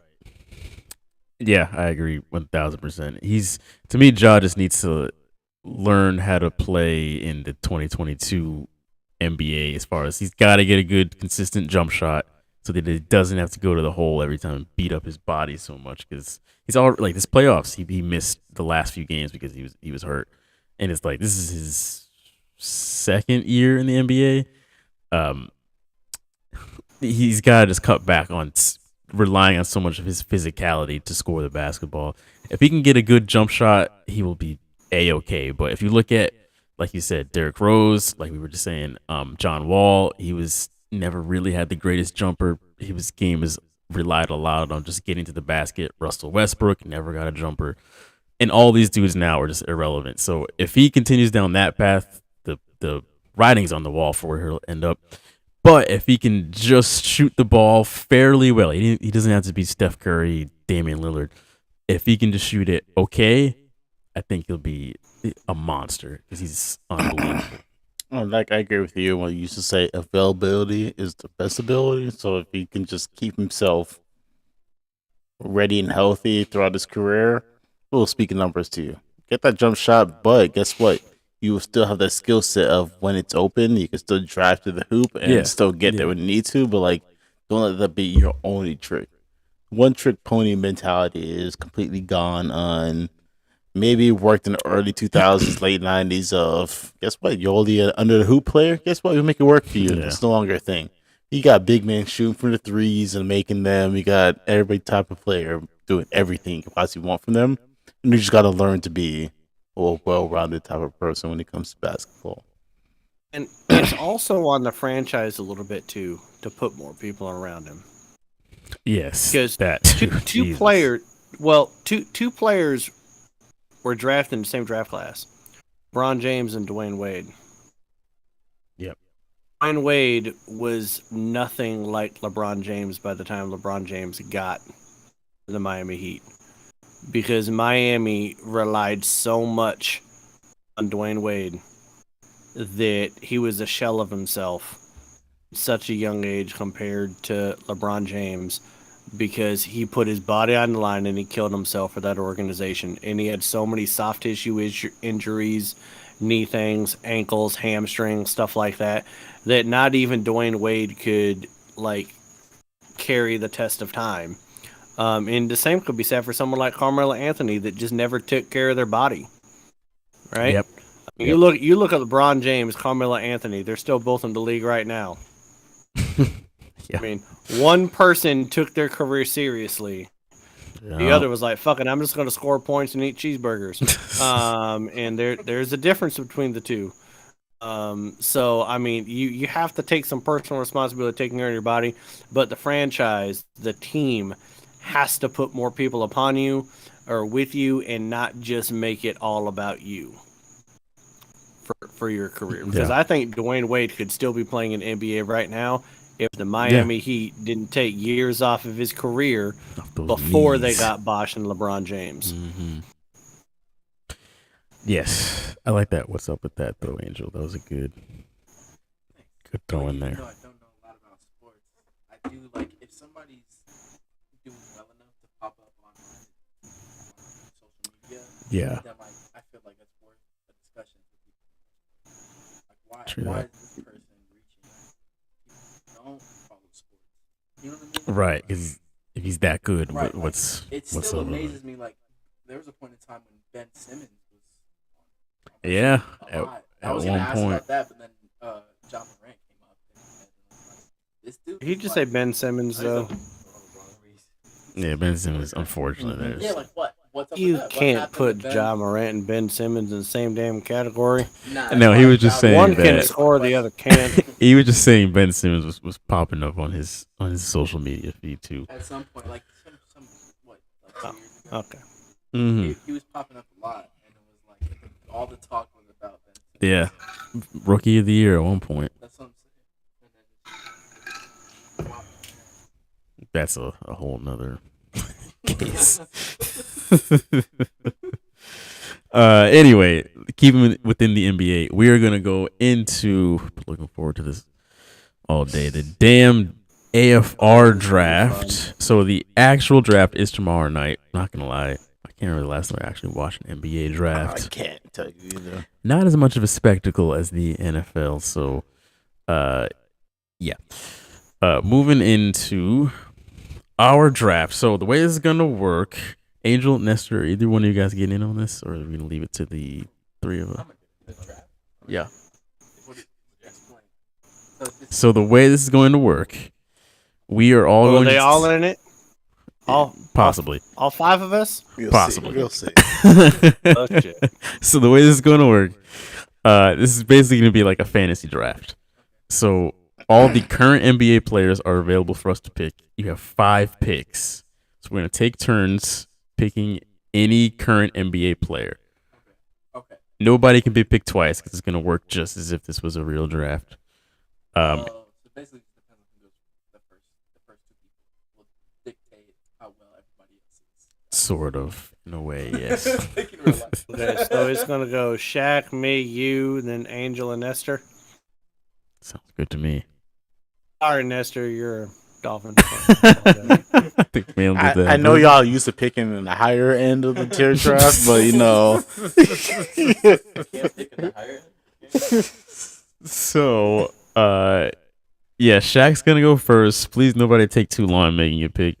Then when we break out the stopwatch, so that we can cut down on time here. To make mine quick first, he's old but still relevant and good. I'm gonna use him as my point guard, LeBron. Thank you very much. LeBron as a point guard. Go right ahead. He doesn't have to be the athletic powerhouse he used to be. He still has to be a great dictator of the court, still being the general of what's going on. So I'm gonna keep it as LeBron. Go right ahead. Take somebody nobody wanted. All right, go ahead. All right. Motherfucker to pick a Laker. This man literally buys Lakers toilet paper, wipes his ass. Is this a draft or what? He just, you over here sit and judge other. Sorry, Jimmy, throwing my own 2 cents. All this does is solidify the fact that he became a Miami Heat fan when LeBron James joined the Heat. That's all that solidifies. He ain't let go of it. He loves it. Kisses LeBron James poster every night before he goes to bed. It's 2013 LeBron Miami. I'm picking the Greek Freak. Damn it! It's simple. Picking the Greek Freak. My first one. God Go. damn it! Give me Luca for my first pick, please. You motherfucker. Angel, you are next. Who would you like? I'm gonna go with Lillard. Dame Dollar, okay. We went Dame Lillard.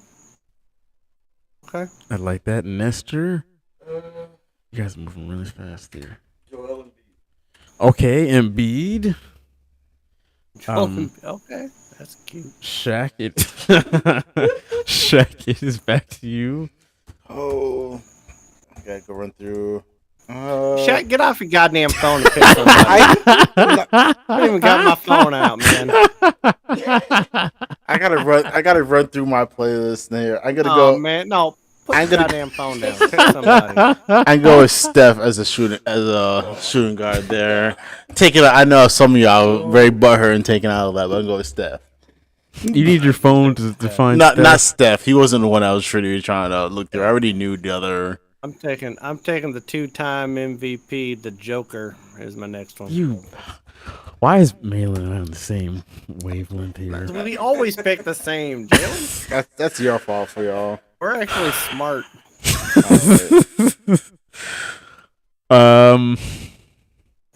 Freak. Give me Kevin Durant. He's still out there. Give me KD. God damn it! I knew you were gonna take Kevin Durant.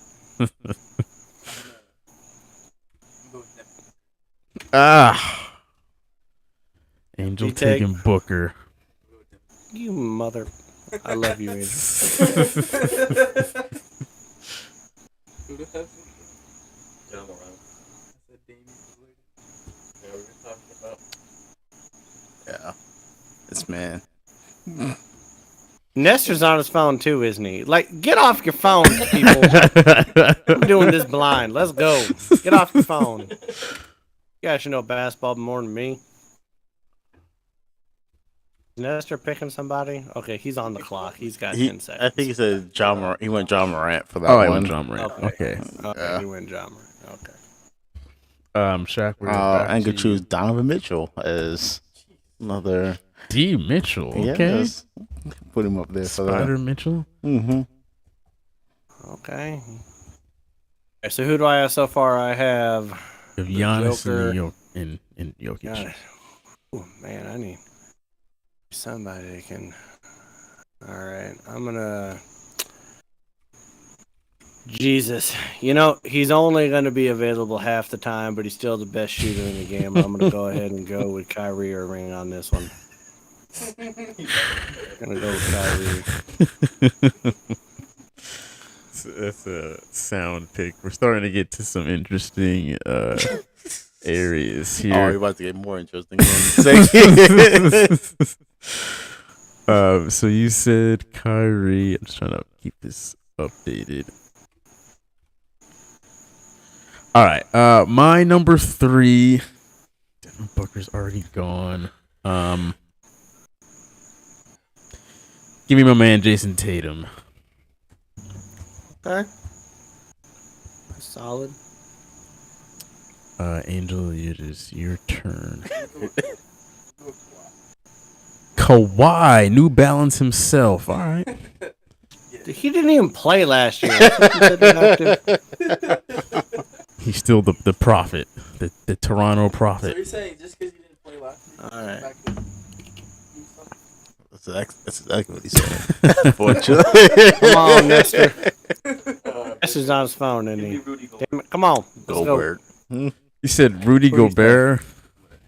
Holy mother of God. Jack. If that's who you want, you can have. I gotta pick at least one Heat throughout this, and I need a little bit of height, so I'm gonna go with Adebayo for. Okay. Bayou. Yeah. Okay. You guys are all dumb. I'm going with Trae Young. Y'all need to. I already got the other versions where they come to LeBron, Steph, and Mitchell. Trae Young. Shaq's got a lot of ball handlers. Yes, look at my ball. Well, I don't need any more freaking ball handlers in the process. A whole lot of. How y'all? I ain't even gonna go there. It's a sports show, okay? All y'all need to take a mind out of the gutters. Let's go.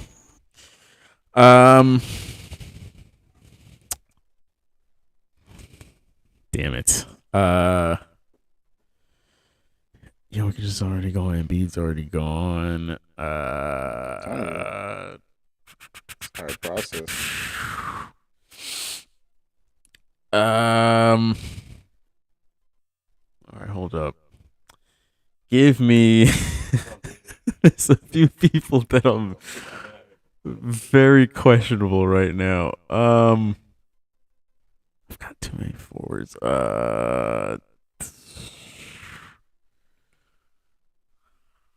Sorry, folks. Everybody's doing their research now. Exactly. I literally am the only person not on my phone. Let's go. Actually, Angel's not on his phone either. He's confident about his next pick. I am.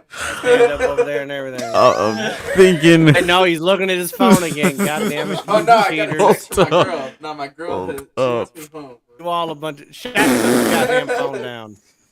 Shaq, put it down. I see you looking at it. Damn phone down. People, literally, there's only 5 of us. We can't come up with the 25 best NBA players. Come on, people. There's some people I don't want to take. Just because of chemistry, I feel like is what's playing into it and personality. Oh, chemistry's taking into it? I mean, Give me what the fuck am I doing? Give me DeMar DeRozan. Fuck y'all. Okay, I was thinking that. We'll go with Nikola Jokic. Oh, he's been taken. He got taken? Yeah, the Joker there. Yeah. Okay. That was That's me. how you know. All right, I'm gonna go with Sorry. Towns. Fuck. Why not think of him? Oh my god. He took Cat. Oh. Jimmy Butler. You're with Jimmy Butler? What? Why are 2 Miami Heat players being taken right now? Third best team in the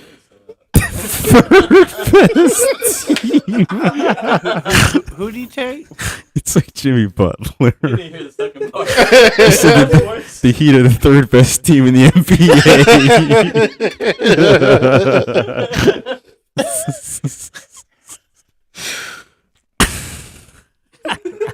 Well, you let it marinate.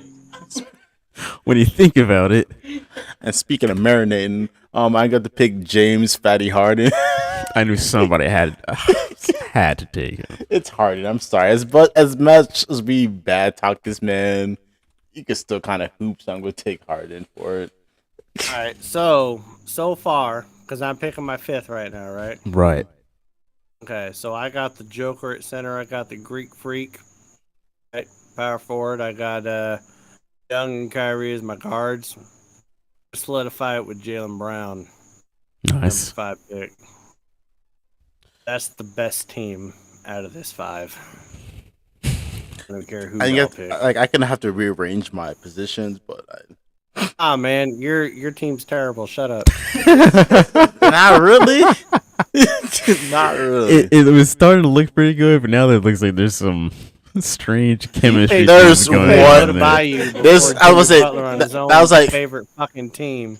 There's one No, sketchy. But I need a big man in the process. I can't choose. I need a big man in the process. I can't choose an all small That's team. the big man that you chose. Okay, that's fine. Y'all chose the big man that I wanted. We're giving Jalen too much time here. You're the one that picked LeBron James. I'm sorry. If I did it, somebody else was going to. Are you sure about that? Yes. Give me. Hold on, I'm kind of blanking on his name. He plays for Chicago now. European cat. Oh, we're picking Europeans now outside of Luka. Okay. His name is he played for the Magic and then he got traded to Chicago. Vujacic. Oh, let me get him. Wow. I need a big man. I don't have any centers. Wow. That's exactly my point. I mean, he's good. Wow. Like he's trash or something. I'm not saying he's trash, but I mean, good is a stretch. But, okay. He's an all-star. You know, everyone's an all-star. Okay. Picky ass motherfucker. That's good. look at Angel back there acting like they're not on their phone right now, trying to pretend like they're not looking at their phone. It's getting hard. We're getting down in the deep here. Mel's like, girl, you gotta be 6'5", at least $2 million a year. I'm just saying.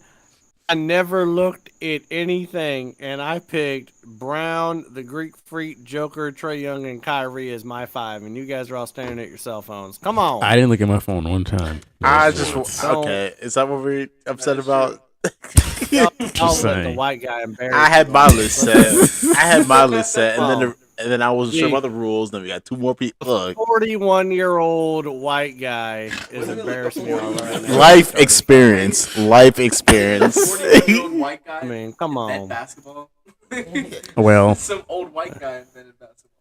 So. Okay, is he choosing John Stockton then, who's been retired for 20 years? Like, who is Angel picking right now? Oh, who am I gonna pick? Shaq, why don't you pick Zion? You talked all that shit about I him. ain't picking no goddamn Zion. You see that man play how many games last? Took Bam out of bio. What's up with that? What's up with that? Picking Odebayo and he's saying I'm talking about potential. Zion is gonna wreak havoc in the West. Potential of Zion. At least Adebayo, I know what I'm getting. I know what I'm getting out of Adebayo, and I'm picking. Listen, right now, Angel's pulling out the Webster's dictionary to try to find another player to pick. Come on, man. You said who? Encyclopedia Britannica. Michael Porter Jr. He's good. Okay. I'm not mad at that. You can't look at my team. You can't have to tie that together somehow. You can't please Michael this Porter man. Michael Porter Jr. got a worse back than I do. All right. Nestor got is his last pick. He's been picked. He's been picked. Yeah. Okay, I was waiting for some. You cannot pick. There's no caveat. I was like, you can't pick versions of players. Can I just say that? Yeah, I picked them how they are. This man said healthy. He took Chris Middleton. He said Middleton healthy. I'm like, is that what we're doing? Okay. I choose LeBron James Young. Is that Jalen? Yeah. You have to read off everybody's 5-man team, and I swear to God, no one touches mine. I'm missing. I concur with that statement. Angel, you have Dame, D Booker, Michael Porter Jr., Cat, and who am I missing? He don't know. He was your 5th person. I said mine. You missed it. Who's your Damian Lillard, Devin Booker, Cat? Kawhi. Oh, Kawhi. That was the other guy. Okay. You're good. Yeah, you forgot about him because we forgot he played in the NBA. That may or may not be true. Nestor, I have Joel Embiid, John Morant, Chris Middleton. I'm missing 2 of your players. He's like, Tom Brady. He's like, He's about to pick Michael Jordan. Jimmy Butler. He's like, you better find him.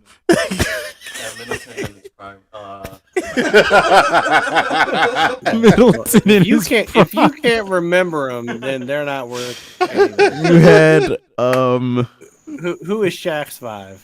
Oh, Rudy. That's right. No wonder. Oh, yeah. All right, let me read off everybody's now. I still want to say mine is still good except for one player. Leave me alone. You picked him. Exactly. I go with the options that I got left with. Leave me alone. All right. So Shaq has LeBron James, Steph Curry, Donovan Mitchell, Bam Adebayo, and James Harden. Solid team. Everybody that plays in the NBA is toxic. Leave me alone. It's a league of toxic. I'm sorry. Mainland has Giannis, Jokic, Kyrie, Trae Young, and Jalen Brown. It's got a very complete team. I'll give you that. Well, the best team. I wouldn't say all that, but who's better? I have Luka, Kevin Durant, Jason Tatum, DeMar DeRozan, and Vujicic. Just putting that out there. It took you 5 minutes to remember who they were. Sorry, his name was not familiar to me. Number 3 here, we have Angel with Dame Dalla, Devin Booker, Michael Porter Jr., Kawhi Leonard, and Karl Anthony Towns. Two of his players played that, a combined like 30 games this year. Yeah, between Porter and Kawhi. I was gonna say Dame too, man. Yeah, and Dame didn't play half the year. 3/4 of his team's on IR, man. All of them in their prime. And last but certainly not least, Nestor's team. Nestor has Ja Morant, healthy Chris Middleton, Jimmy Butler, Joel Embiid, and Rudy Gobert. You cannot tell me mine is not the best team. Okay, I like my lineup too. In my opinion, I would put, of course, unfortunately, Millen probably has the best team. I'll take care. I put mine in second. Give a damn. Second. Yes. Okay, first of all, how is your team, Jalen, gonna stack up against mine? Kyrie's not playing because he doesn't have vaccination. Unless we go to Florida, and then it doesn't matter what he has.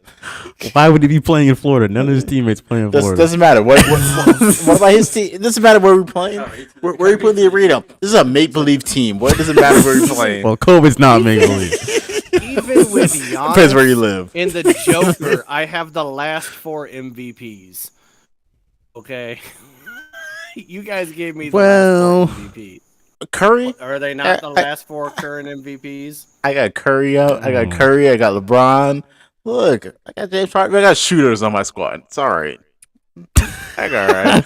You ain't gonna get a single goddamn rebound. I got Adebayo. I got 100%. He's not doing I got nothing. LeBron can get grabbed boards. It's all right. Yeah, until he gets tired, he Man, gotta go sit on the bench.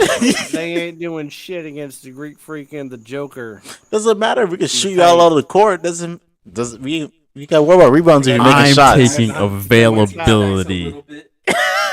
And then we got these two goons back here. I like Angel. When healthy, I like Angel's team. Healthy.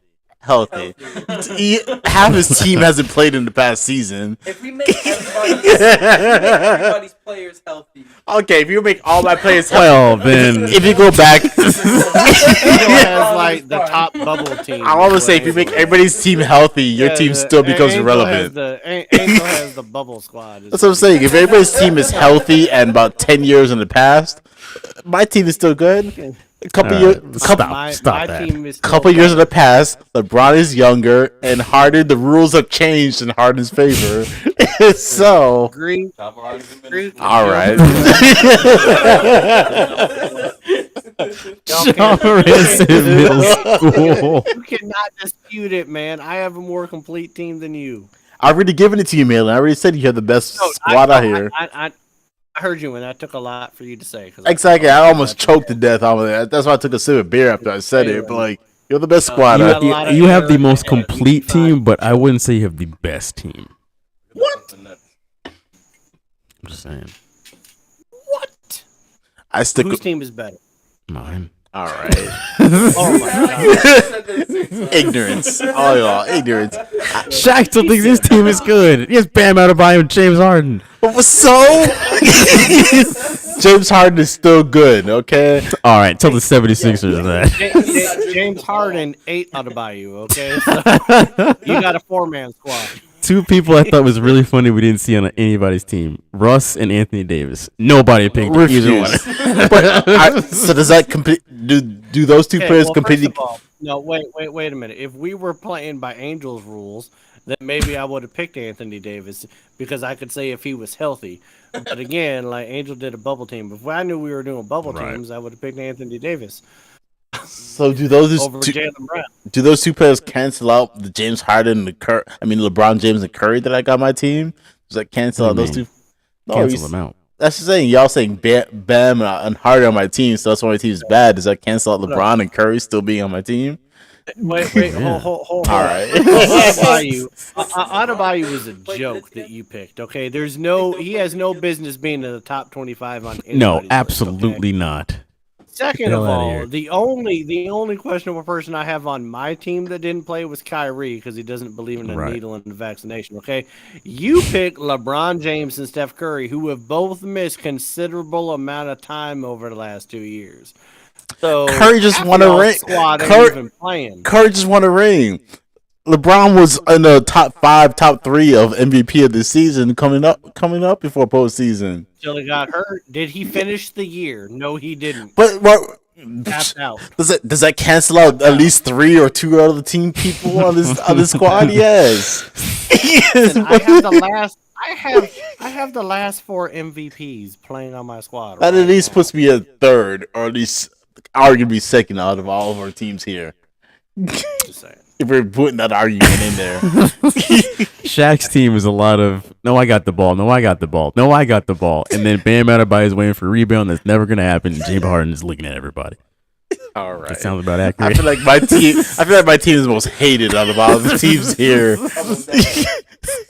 Because we don't remember half of Nestor's team, so I really don't. I can't name anybody on his team. I just love the Nestor has Chris Middleton, Joel Embiid, and Rudy Gobert. Talk about size. Got like 30 feet right there between 3 people. Yeah, and I got the most hated players. 2 of them no one cares about.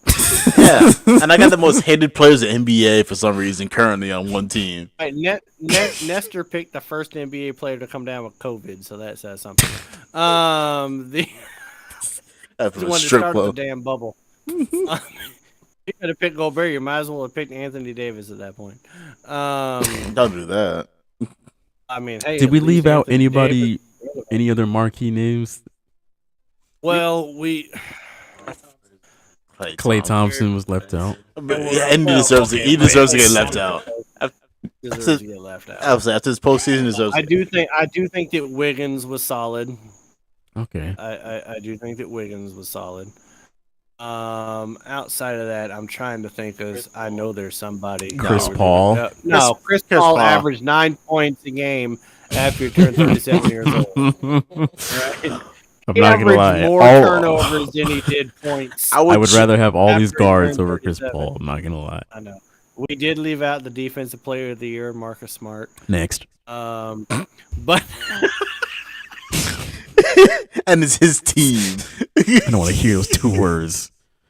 Okay, first of all, Jalen was all about Marcus Smart before the NBA Finals. Yeah. All about Smart. Marcus Smart was all about Marcus Smart before the NBA Finals. Hey, Jalen probably bought his jersey and returned it back to Fanatics. I cannot buy a Marcus Smart jersey. Bradley Beal was another dude left out.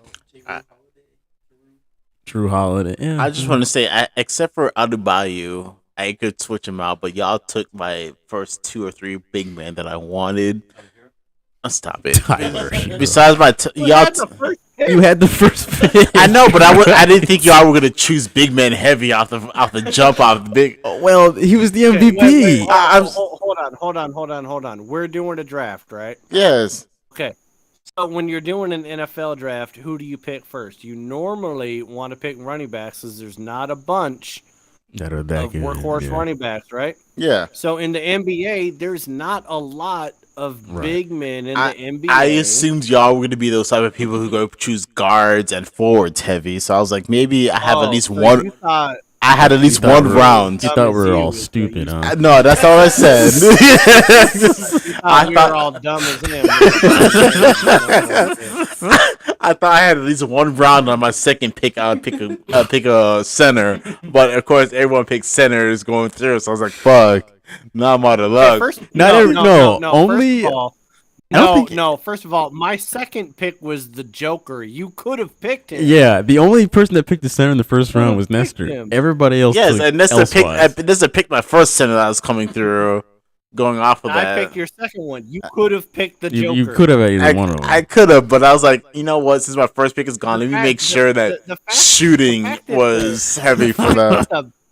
The fact that the back-to-back MVP was the number 7 pick in this draft. I mean, come on. You just put him up there on a goddamn charcuterie board for me and let me pick him. I mean, shit. No, you have Devin Booker. No, I didn't forget, but I didn't forget Devin Booker. It's on someone else's irrelevant team. It's pretty much between me and Jalen as far as mine was better. I wasn't gonna pick Booker off it, unfortunately. Love the man to death basketball wise, but I wasn't gonna pick him. So that's it. No, nobody else we were really missing big name wise. But like, no, not really. There's just Julius Randle somewhere in there. Like Paul George. It's hard to say because not a lot of consistently good players left. There's a lot of people that like burst out series, but like Zach LaVine is somewhere in there. Yeah. LaMelo and then Lonzo. We can live without the balls, so. But, Well, no. I can't live without the balls. So. But damn boy, I can't live. Lonzo would have been. What is this show? What is this show about right now? Lonzo would have been a solid pick. But as far as like stability in the 3 spot, I needed a 3 spot, so that's why I went with Jaylen Brown. Now, if we, like I said, if we were going by Angels rules and we were picking bubble teams, I would have picked Anthony Davis. But we're give not, me the whole Lakers so squad in that case. Edwards, Steph Curry's brother. Ant-Man. Seth Curry. I was highly considered taking BI, but I had too many forwards. If you're going off his rule, I would have chose Derrick Rose. If Derrick Rose healthy. Let's bring the ship in for a landing. We're talking about Derrick Rose. Healthy Derrick Rose would have been that Derrick Rose. Let's go ahead. I would just like to point out one more time that Shaq and What's Up With That was trying to sell us on Zion. On freaking Zion. And here we are. And here we are. Y'all we needed a big man. Y'all would have judged me for picking Zion. Zion has not played in almost 2 seasons. That man has not played basketball in about 2 seasons. Don't let me pick this man. That man went with Odebayu over Zion. Yes. You know why? Because that man played. This is Shaq's a sly dude. This dude talking about. Zion, Hey, come on, look at Zion. Look at how good I try to sell you. Come on, I ain't trying to have. I am the used car salesman of the basketball world. Look at him, bro. He's there. You got a family of 5. I can stack them in here. Family of 5. Drive around town. What you did was you had 2 choices. There was like a 2020 Tesla that was broke down on the side of the road that just needed to do battery in Zion, and you went for the 86 Buick Cutlass. Like that's what you did. Like you went for old reliable. Like this man wasn't on the third best team in the NBA this past season. Can we stop with the third best team statistic? In the NBA. He's gonna go ahead and dismiss Dallas. I said the team. Like Dallas couldn't have been the third best. The fans of the second best team in the league was over here trash talking. Are you not the second best team in the NBA? Man, listen, man. Hey, well, you take your starting 5 of Buicks. That's cool, but my team was still better. Buicks. It's okay. Only 2 young guns over there, Bam and Donovan Mitchell. Seriously though, guys, I still don't remember anybody that Nestor picked. I don't know. I'll give it to you one more time before we get out of here. Joel Embiid, Go ahead. John Morant, Chris Middleton, Jimmy Butler, Rudy Gobert. Yeah, so 2 of them are good. Okay. Embiid and Morant. But yeah, you dogging on my team like. You got Jimmy Butler. Stop it. Jimmy Butler scores 40 a game like twice a year, man. Come on, shut up. Everybody, come on. Let's not stop it. Butler scored 40 points in 1 game in the playoffs, and he didn't score 40 points in the whole regular season. Since he's been on the Heat, where have the Heat been? Since he's been on the Heat. Been to a bubble finals and they've gone home.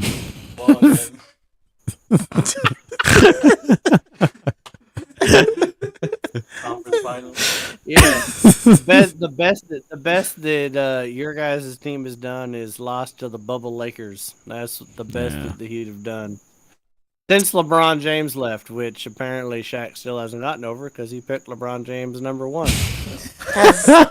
At had nothing to do with the Heat. And the fact that LeBron is LeBron. Why are we hating on me for choosing LeBron as like one of y'all wouldn't have chosen LeBron if he was still available? Shaq had the first pick, and I knew 12 hours ago he was taking LeBron James. All he's done for 90 episodes is talk shit about the Lakers. Like, that's what's funny to me. Everybody on the Lakers besides LeBron. But besides LeBron, the number one pick is like LeBron James. He's the only reason the Lakers are anywhere near relevancy in this league. Well, yes. True or untrue? Would y'all have chosen LeBron if he was still available at some point in a team? No. Stop lying to me. Stop lying to me. I would not have taken LeBron. Nope. Why y'all gotta sit here both-faced lying to me? This is not an audio podcast. This is video. People are watching us. Hold on. My first two picks were Giannis and Joker, and they still would have been my first two picks. Yep. LeBron James is still available. But would you have not chosen LeBron if he was still available at some point? Nope. Maybe a third pick, but that would have been like pick 12. Number one. Okay. If I could have any two picks, I would have taken the same as Malin's, Giannis and Jokic first two. It was great. Episode 90. Thank you y'all for watching. Shut it down. I'm so mad right now. Shout out to y'all. I'm happy to see y'all next week on this show. Episode 91. Let y'all know what's going on. You got a great episode going for y'all. Despite our ignorance going on in this show. We didn't. Sorry, Shaq didn't see G-Money's comment when he says Shaq take Karl Anthony Towns. He didn't get that. I'm sorry, G-Money. No, he's the only one that I think we actually missed was Karl Anthony Towns. I think he could have been picked. Angel got him. I didn't think of him quick enough. I was like, Angel got him. See, again, I don't remember half of the people that Angel picked either, because I couldn't hear him. I couldn't hear him in the mic, so I couldn't hear what they were saying. He got Damon Miller, Devin Booker, Michael Porter Jr., Cat Quillen. Shaq's six man would have been the barbershop show that LeBron James does. That would have been his. He'd have taken the shop number 6. He'd have taken the shop. That would have been the 6th pick.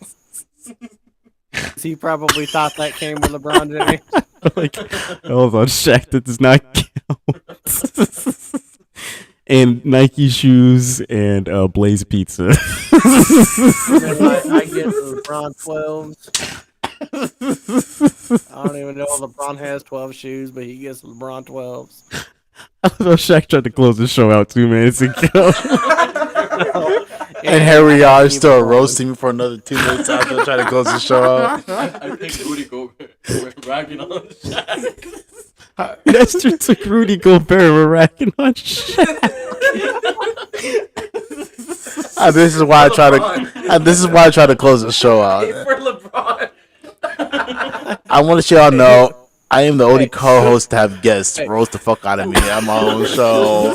Wait, who picked Middleton? Who picked Middleton? That was Nestor. Healthy okay. Middleton. Nestor might have the worst team. If he picked Gobert Middleton, he might have the worst team, 100%.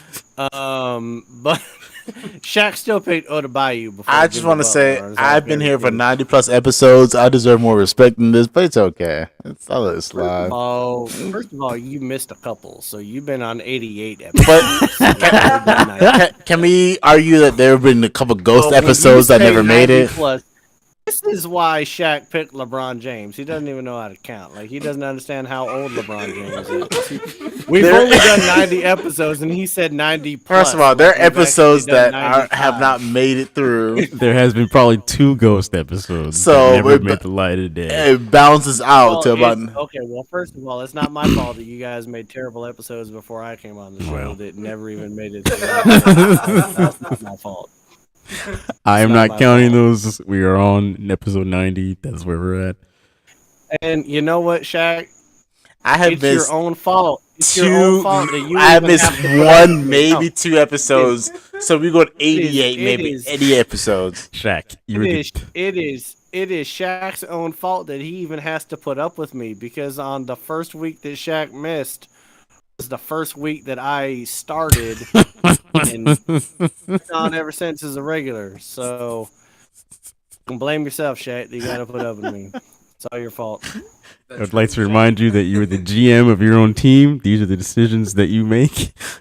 If you're roasted for them, you call in sick and you got to put up with me for the rest of your life. Unfortunately, this is not something you can prove in real life. I wish it was, because God only knows how it would actually work out. I would still like to prove that my team would still come out top 2, but fuck the statistics. Okay. I would just like to say episode 90 been going on for almost 3 hours, and those tigers still ain't ate Shaq's nipples yet, so we're gonna go ahead and sign off. We love you guys. You guys are great. Angel, Nestor, love you guys, even though one of y'all is a Dolphins fan. But you guys are great. Yes. Angels are Ravens. You can't have. Here's the thing. Melon's allowed to hate Ravens. you, and I'm allowed to hate you for being Ravens. Ravens fan. Yeah. Is he also a Giants fan like Evan? No, that's Evans. Is that what Ravens fans do? Evans is trendy. Ravens fan. Lamar Jackson. That's what I'm saying. I can hate him for being a Ravens fan. So there we go. All right. We don't need any more hate in this episode. Let's get it. Man, this show is built on hate. Pettiness is what this show is built off of. That's exactly what it is. And whenever we can't find a reason. Shaq's forehead. So we got a big old ass foundation. My forehead is a foundation of this show. It is. Therefore, we should never fall. So built on a sturdy platform. If only the Roman Empire had your forehead. All right, let's go ahead and get out of here, people, because I'm gonna come up with more forehead jokes if we keep on. I haven't noticed Shaq's forehead until this. All right, it's okay. That's because you couldn't see anything else. His forehead was blocking everything. I didn't notice something. Thank y'all for watching the show. Can we please end this episode? Get out of here, folks. This show's gotten out of control, step by step. We'll see you all next week. Have a good week.